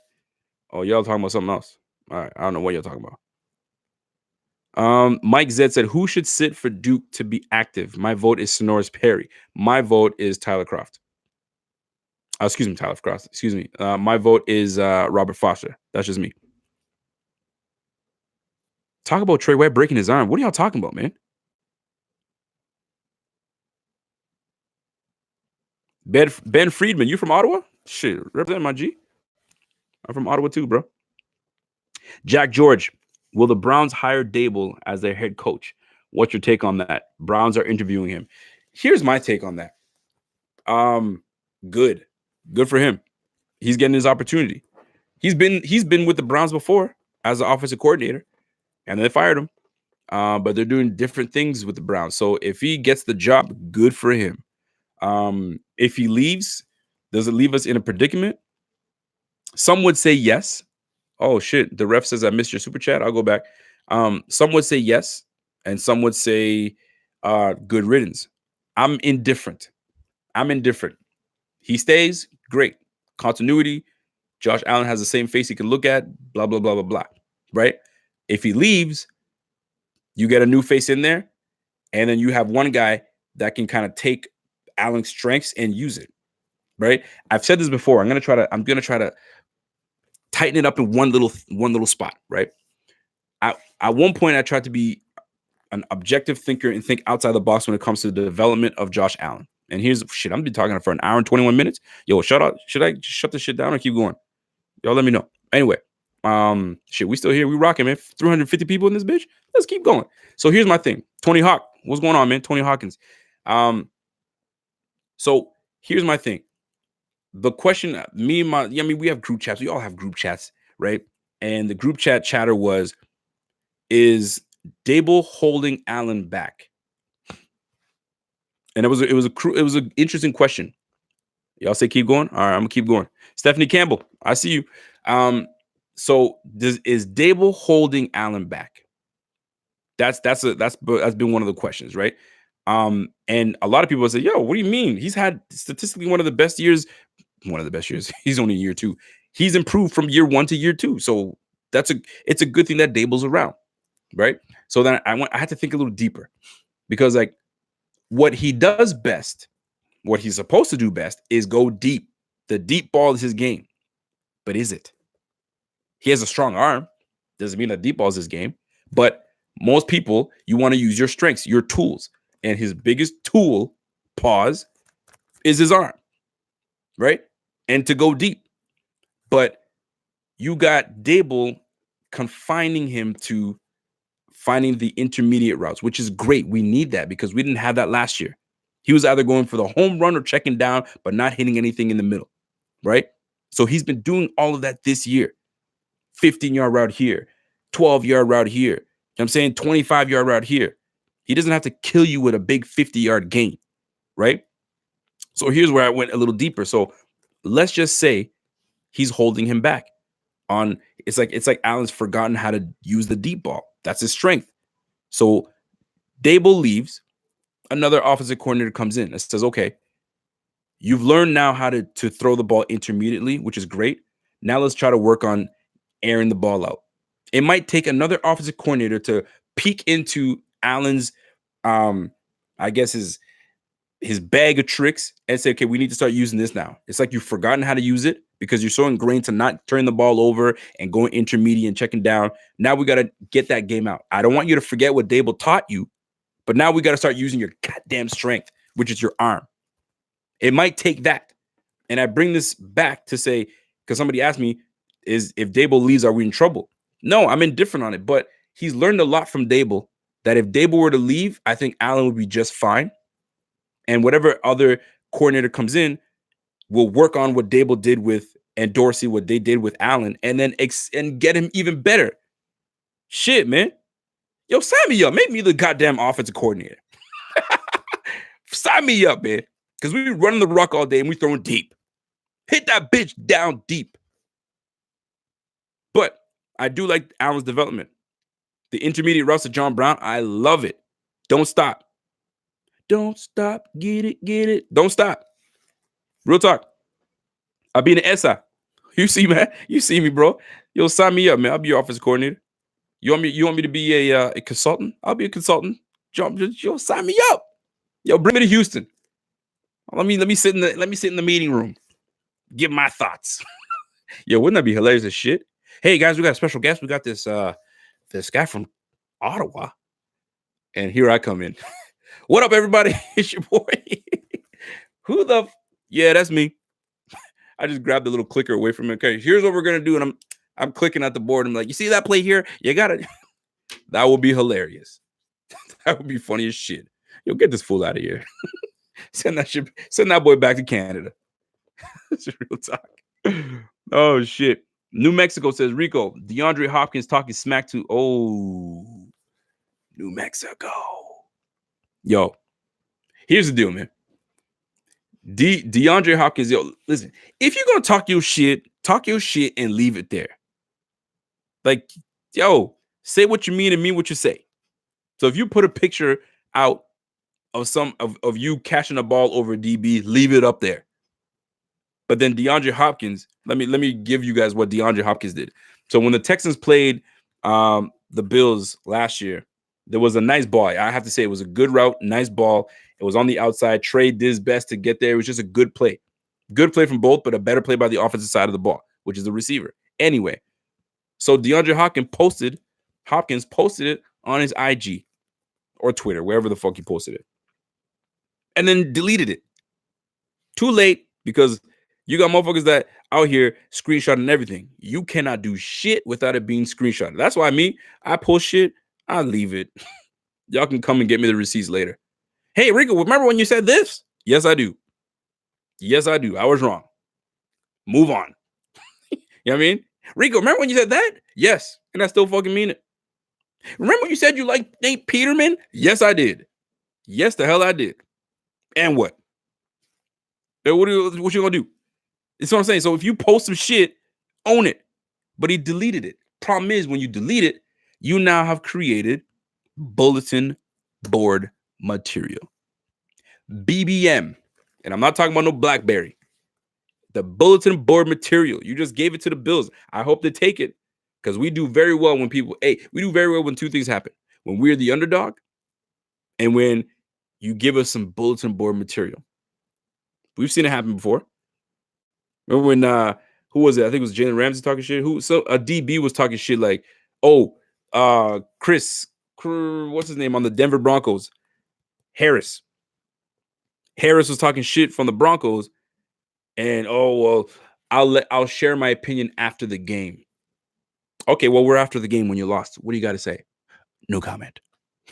Then shut your ass up. Shut the F up. That's what you need to do.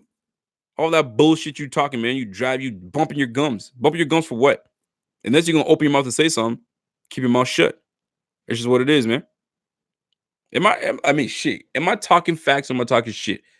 We talking about like all this other stuff people talking about. Like, yo, either you say what you mean and mean what you say, or say nothing at all. Shit, that's a heavy quote. That's a heavy quote. Rico says, you mean what you say. Shit, I'm fucking up my own quote. You say what you mean or mean what you say, or don't say nothing at all. Period. Period. Real, man. Yo, David Kelly says you spit facts. David Kelly, my G, what's going on, man? Trevor says, do you think Yeldon should be active? No. Jonathan Provo says, Rico, preach. I'm preaching, brother. You're talking facts, Rico. Hey, don't I always? Yo, period. Y'all know what it is, man. Are we going to sign big free agents 6 times? What the hell are you talking about, man? Jordan L. What do you say? Are we going to sign any big free agents? 6th time I asked. Oh, okay. Are we going to sign any big free agents? Okay, well, for the 6th time that you asked, I'll give you the 6 answers. Yes, yes, yes, yes, yes, yes. Right? We're going to sign some free. We got money. What do you think? We got money just to kind of just sit there and be frugal? There's being cheap and there's being smart. Bean doesn't give me the impression that he's cheap. He'll pay you if he has to pay you, but he's got to pay you fair money. Fair. And when he does pay you, he's going to make sure the contract is tight. Case in point, the contract of Tyler Kroft. You will get $6 million, which I think is pretty high. However, there's if he doesn't play for each game he doesn't play, apparently it's minus $500,000. $500,000 is taken off for time that you're not on the field.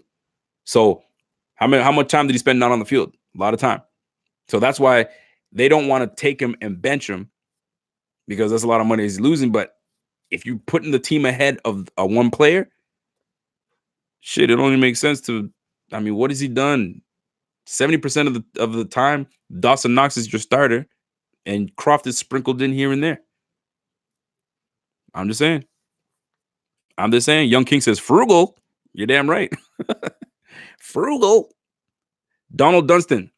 It's okay, Rico. Preseason Peterman got me the first time too, but fool me once, shame on you. Fool me twice, shame on me. And that's sure. Fool me 3 times. Yeah, I don't know what the fool me 3 times is, but yeah. Yeah, Peterman was my guy, man. I like Peterman. I like this character. I mean, he's a man of faith. I like that. You're a man of faith, man. That shit gets me. But he was a good dude altogether.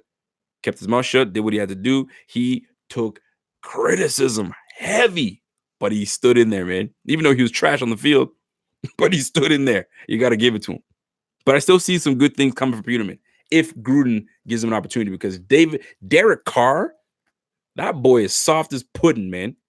And he's probably out the door when Oakland turns into Las Vegas or Nevada, and he's no longer on the team. Maybe Peterman takes over. Nate Peterman. You never know, man. You know what would have been nice? If my phone didn't die, I would have took some phone calls today, but it's not happening tonight. Now, I've been talking for an hour and 30 minutes. I was going to say an hour and a half, an hour and 30 minutes. I'm going to go for another 10, 15 minutes or so, and I'm going to get out of here.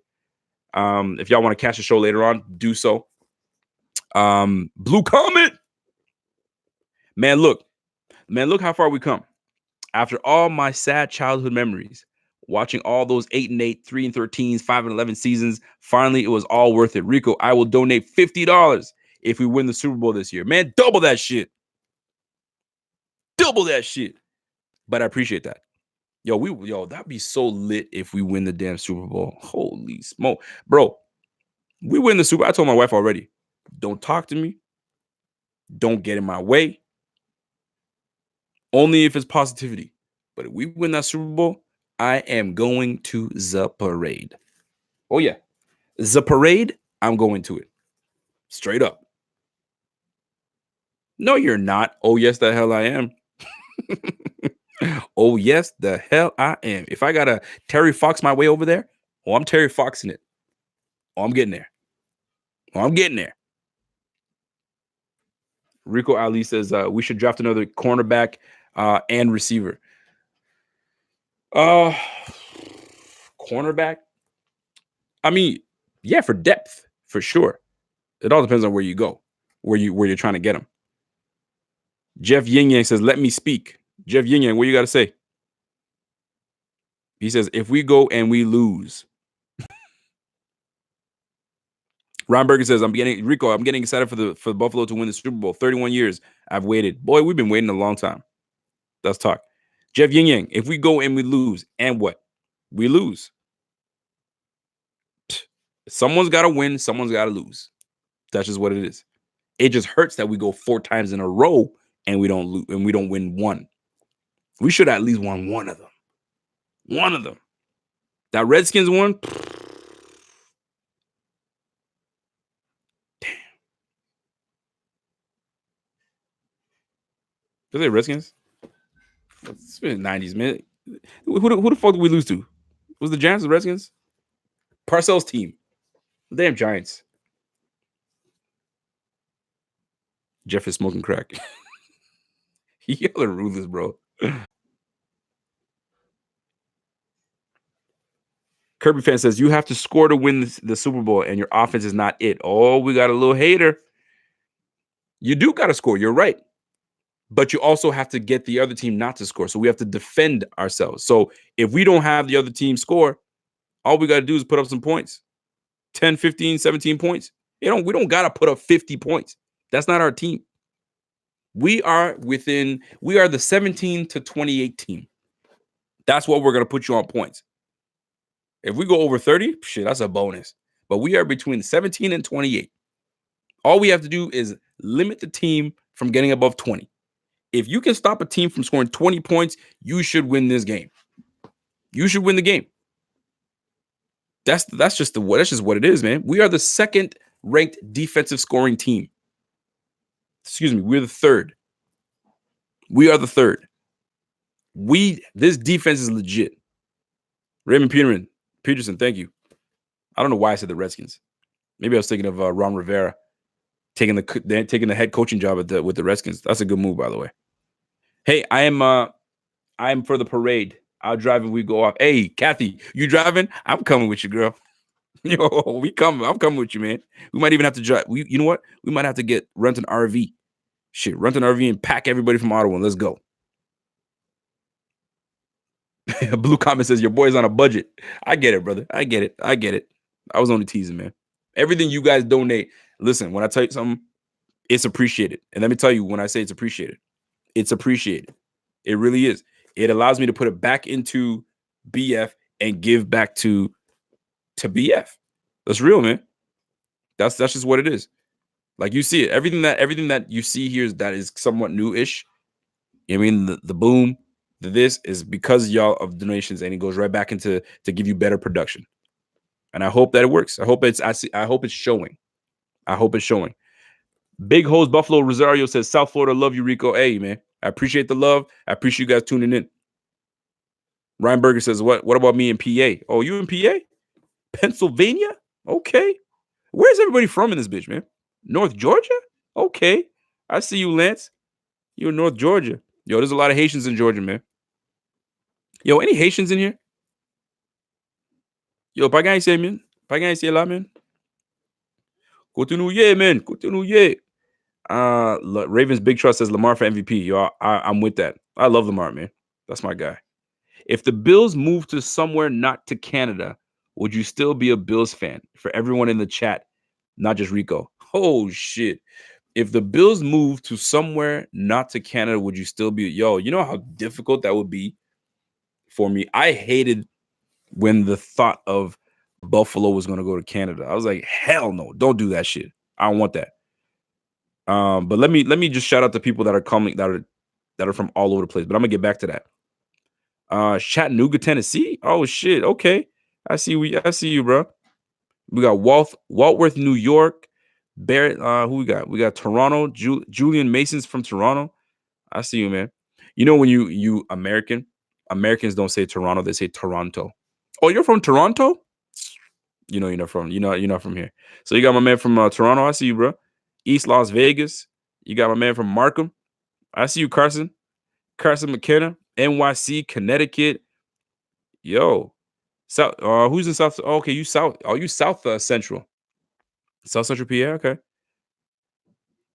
Peace Rigo. Oh, Wayman Brown says, Peace Rigo. What you do? Sorry. What do you think of us trading a mid-rounder for receiver Taylor Gabriel of the Bears to join the Bills? Fast, under 6 feet, speedy receiver core. We already have those guys, man. I don't want any more. We got John Brown.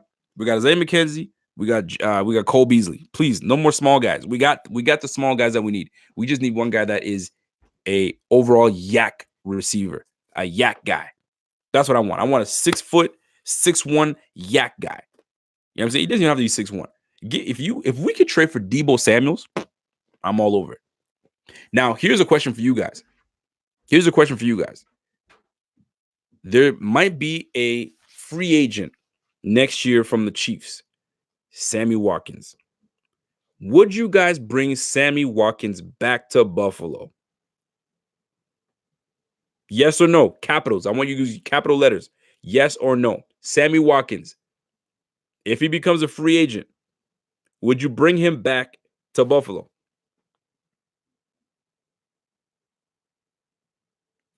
So people, someone says nope, yes, no, not to Sammy, no, yes, no. Yo, there's a whole bunch of yeses and nos, man.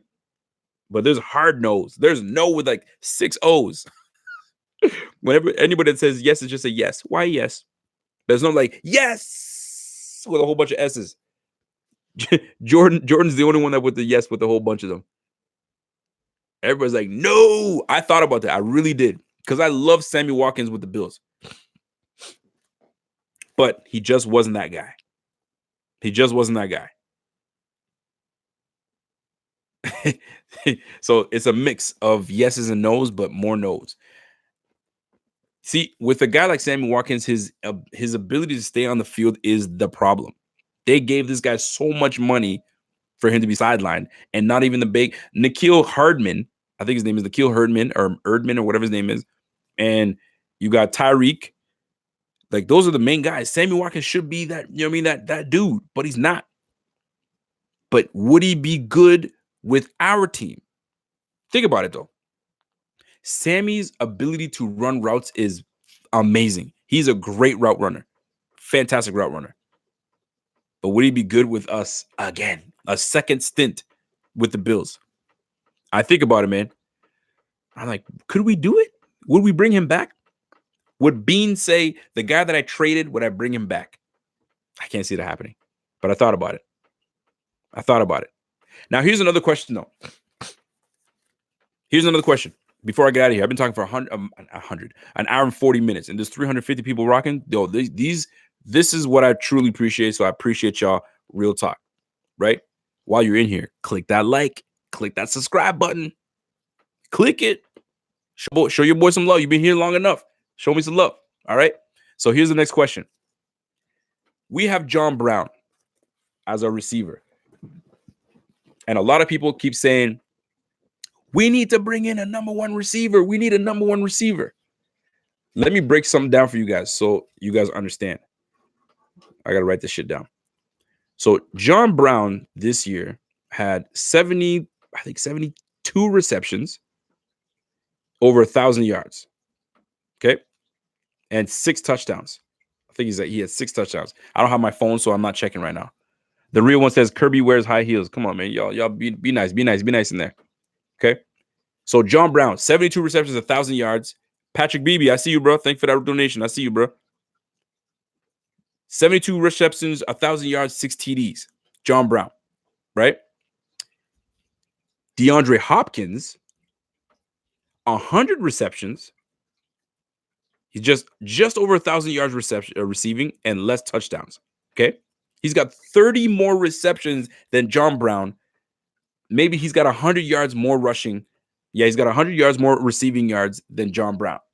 But everyone knows DeAndre Hopkins is a number one receiver. So here's the real question. Why can't John Brown be considered a number one receiver? 30 less receptions, 1,000 yards, 6 touchdowns. But we all say, we want a number one receiver. We want that number one.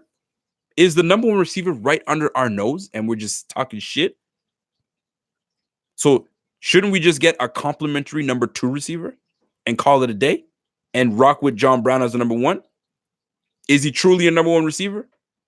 He's got the statistics to show it.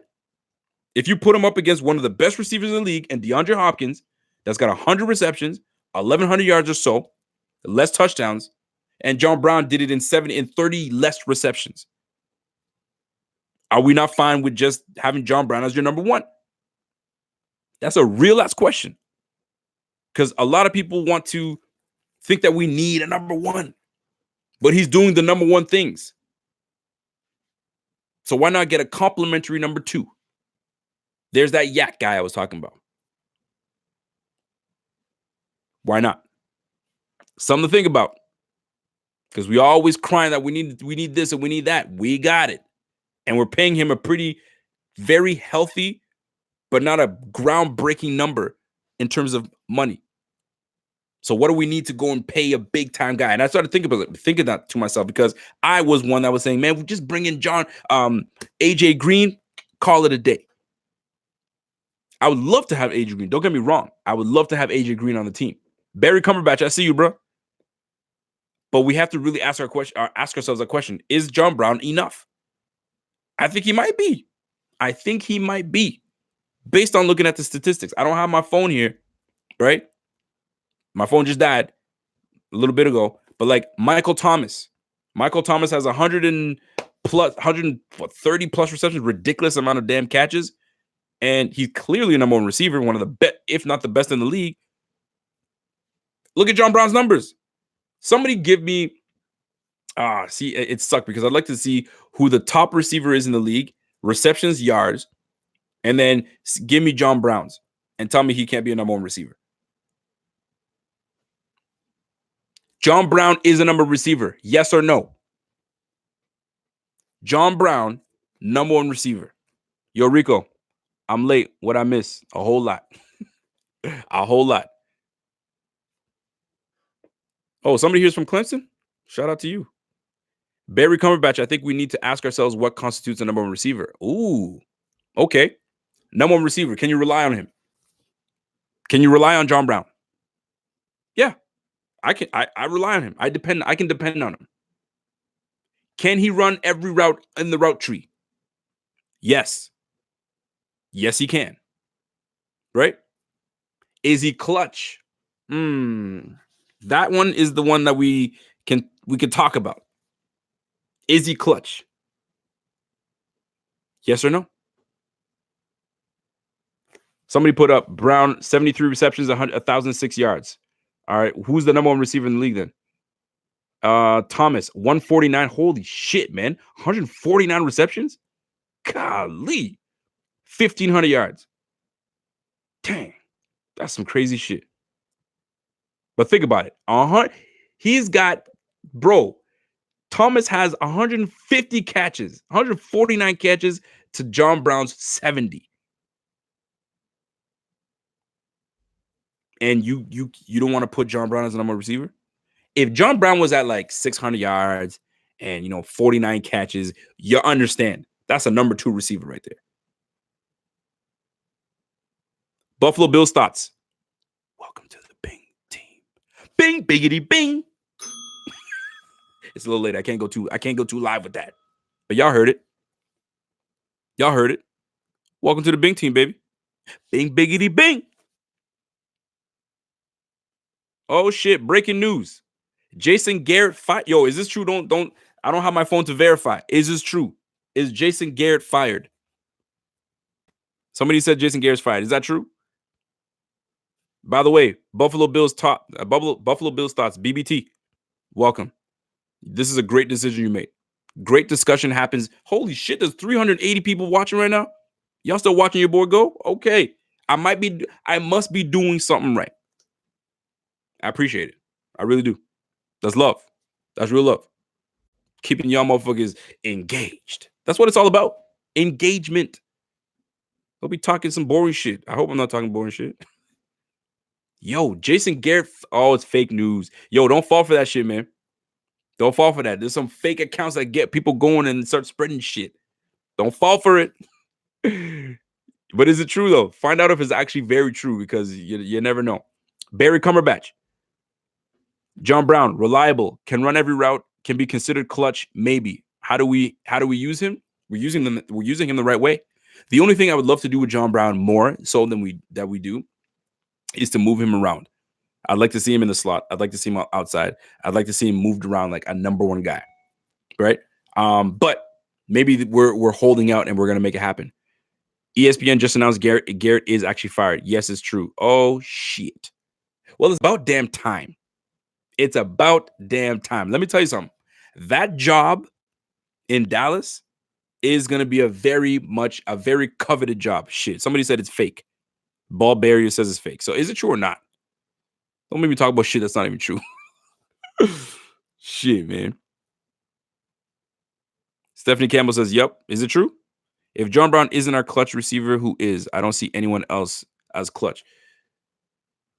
Oh, Colin C says it's not official. I'm gonna wait on it. Lance Croc says it's true. I'm gonna wait a couple minutes. If you don't see it from it, listen, it has to say Adam Schefter, not with 6 T's. If Adam Schefter with 6 T's, please, people, verify that shit. Verify that shit.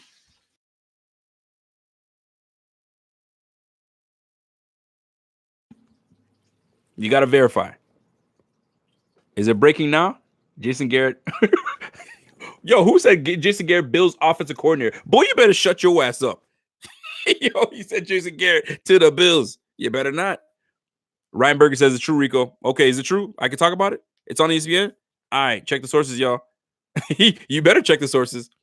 If it says Matt Perino, but Matt Perino has an X in it somewhere, it's not true, right? Big House Buffalo says, Rico, say some shit in French. Tu veux que je parle français ou quoi? Pourquoi? Tu veux que... Bon, regarde. Jason Garrett, il a perdu son job. OK? Qu'est-ce qu'on fait? Il y a quelqu'un qui a dit que, oh, il faut Buffalo amène Jason Garrett pour être notre offensive coordinator. Non, merci. Je ne suis pas intéressé. Pas du tout. Jason Garrett is what we called merde. You guys know what that is? That's some bullshit. It's some bullshit. That's some real bullshit, man. Hexy Rico, I feel like John Brown would be he'd be a lot better as a number 2. He would be a matchup nightmare against number 2 cornerbacks. You could definitely do that. But then you got to go out and get an expensive number 1 or a high draft pick number 1. Do you want to give up that capital for a number 1 receiver? An unknown number 1? Ooh, shit. An unknown number 1 receiver? That shit is loud as fuck. An unknown number 1 receiver when you have one under your nose? Don't get me wrong. I would love to get a CeeDee Lamb. I would love to get a T. Higgins. I'd love to get I haven't looked up, but I keep hearing people say this guy named Chanot. It'd be nice. But golly, man. I'm just saying we could have. I mean, I don't think we should get a receiver in the first round in the first place. I think we could wait till second and third. That's just my opinion. So that's why we got to look for them gems. So it's not expected, but it's expected. It's not official, excuse me, but it's expected. So I'm gonna wait. But let's just say Jason Garrett does get fired, which I think he should. He's been there way too long. That relationship between GM and head coach is a weird one. It's like his son. Knock it off, Jerry Jones. Your program is supposed to be a high-powered program. You got a lot of talent on that team. Amari Cooper. You got an all-star in every freaking position. Quarterback, running back, offensive line, tight end. Maybe you can get better at tight end, right? Defensive line, linebackers, your DBs. Bro, you got a good-ass team. And you're sitting here bullshitting in the NFC East, one of the worst divisions in football? Come on, man. And then you try to make the playoffs in the last 2 games and you bullshit on the field? Come on. You got to go. You got to go. Rico, it's Big Hose, not Big House. My name is Jose. Oh, shit. My bad. What did I call you? Rico, it's Big Hose, not Big House. Oh, okay. Big Hose. Big Hose Buffalo Rosario. I got you, bro. I see you, cuz. I see you. So, that being said, I would like a nice big-ass receiver. It would be nice. We have one on the roster right now, but we're sitting here bullshitting and not letting this guy do what he does. Let him have his opportunity. Because I guarantee you right now, somebody will use his ass. And it better not be in the AFC East because I'll be hella mad. The Jets pick up Duke Williams. Patriots pick up Duke Williams. Dolphins pick up Duke Williams. You know what I mean? I don't want to see that shit. I want the Duke Williams on the Bills. Use him. He's nice like that, man. Uses that. Stop deactivating talent like that, man. Do you think we should have drafted DK? Nah. I'm not sold on DK. Inconsistent hands, man. We already have enough of that. We had Zay Jones. Zay Jones gave us inconsistency at catching the football. By the way, there's 390 people, and I've been talking an hour and 50 minutes. Who the hell am I? I got all these fine people with me. Shout out to you guys, man. Do you think the Bills will go all the way and win the Super Bowl? Yes. What do you want me to say? No? It's going to be tough, but all you got to do is make the dance. I've talked about this before, man. When you go to the dance, how are you supposed to get numbers if you outside in the parking lot with your dick in your hand? You can't. Sorry. I went there. I apologize, but it's true. How are you supposed to get numbers? You sitting there trying to floss outside the club or outside the bar. You know, some people go to bars. You know what I'm saying? For your high schoolers that are here, you can't go into the school dance and you sitting here outside in the school parking lot. You're not getting no numbers that way. You got to get the numbers when you inside. So guess what? How are you going to win a championship if you're not in the playoffs? You got to be in the playoffs. The minute you make it to the playoffs, all bets are off, man. Anything can happen. Anything can happen. Look at the Giants. I mean, shit, the proof is in the pudding, man. Look at the Giants. The Giants, I think they finished the season 8-8. They tripped into the damn playoffs, man. But guess what? They were playing hard against teams that were supposed to blow them out. Patriots being that team. And guess what? They went all the way to the damn Super Bowl, took on the Patriots again, and beat that ass and won the damn Super Bowl with Eli Manning. So can the Bills win the Super Bowl? Of course we can. It's gonna be a hell of a damn challenge, I'll tell you that right now. They got some talent in the AFC, man. Hey Rico, bring back the Buffalo versus everybody T ASAP. Man, it's over with. It's retired. It's in the rafters right now, bro. It's a wrap. The ref, Rico, why won't the EA ratings people give the Bills a good overall in the Madden? They don't. You know what? I've been playing Madden for so damn long, since Madden 96, when it was on the Sega Genesis. Some of you guys are maybe too young for that shit, but I was playing Madden since 96. You know what I was doing when I was playing Madden? I would always trade Thurman Thomas for Barry Sanders. Always. And the trade always worked out. It was always approved. Back in 96, they would deny some trades. Nope, can't do it. Nope, can't do it. But I was always bringing Barry Sanders onto. And I loved Thurman Thomas, but Thurman Thomas was good enough that they approved the trade. But anyway, back to the Madden talk. They never give love to the Bills. Like, you think they'd update them a little bit that they made the playoffs? Nope. Allen should improve, but I don't know if they did or not. Singletary his bump should have went up. John Brown's bump should have went up. Dawson Knox a little bit. The O-line probably the same or just a little bit better. Quentin Spain should have went up. On the defensive side of the ball, shit, everybody should have went up. But they always hate on us on Madden. That's what they do. Should we consider moving on from House Money after this year? Ooh, that's a good question. That's a good question. I wouldn't move on from him right away. I'd bring in competition, just like we did this year. We let that young guy go back. We let that Chase, whatever his name was, we cut him. But I would definitely bring someone to compete with him and literally make it a battle. And if that guy outkicks Hauschka's gone. You can't be inconsistent kicking from 50, man. There's some games that you could have kept us in, and you effed it up. Chase McLaughlin, yeah, thank you, Chase McLaughlin. Shit, we could have kept Chase McLaughlin, man, but we let him go because we paid Mr. Hauschka. But that's just what it is, man. Barry Cumberbatch says, Bashar, hell yeah, we can beat the Texans. Yes, we can beat the Texans, man. Stop fronting, stop playing games, man. Anyway, ladies and gentlemen, that's my time, man. It's been fun. It's been great. There's 387 people in this bitch. Salute to y'all, man. So let me plug my shit. Matt Perino and I. Ooh, I got right in the mic like that. Matt Perino. Yo, this mic? Yo, this shit is serious. You can do a little beatbox on that bitch, man. Oh, shit. Don't make me get into my bag right now. Anyway, tomorrow, Matt Perino and I are going to live. Whenever we get together, man, that shit is fire. Because he brings us insight. I don't shy away from asking questions. I don't get soft. I get right to the nitty gritty. That's the way we do it. We have good chemistry together. So we're going to bring it up. So tune in. I will let you guys know the details. It's going to be tomorrow. Somebody said destroying is legit. Bro, I'm not even getting on that. I'm not going to die. I like the cat. He's a good kid. Anyway, so we're going to be doing it tomorrow, man. So it's going to be on our IG. Good night to each and every one of you guys. Somebody says, what's your Saturday prediction? Jacob Ander. My Saturday prediction is that the Bills win. What's the score? I hate.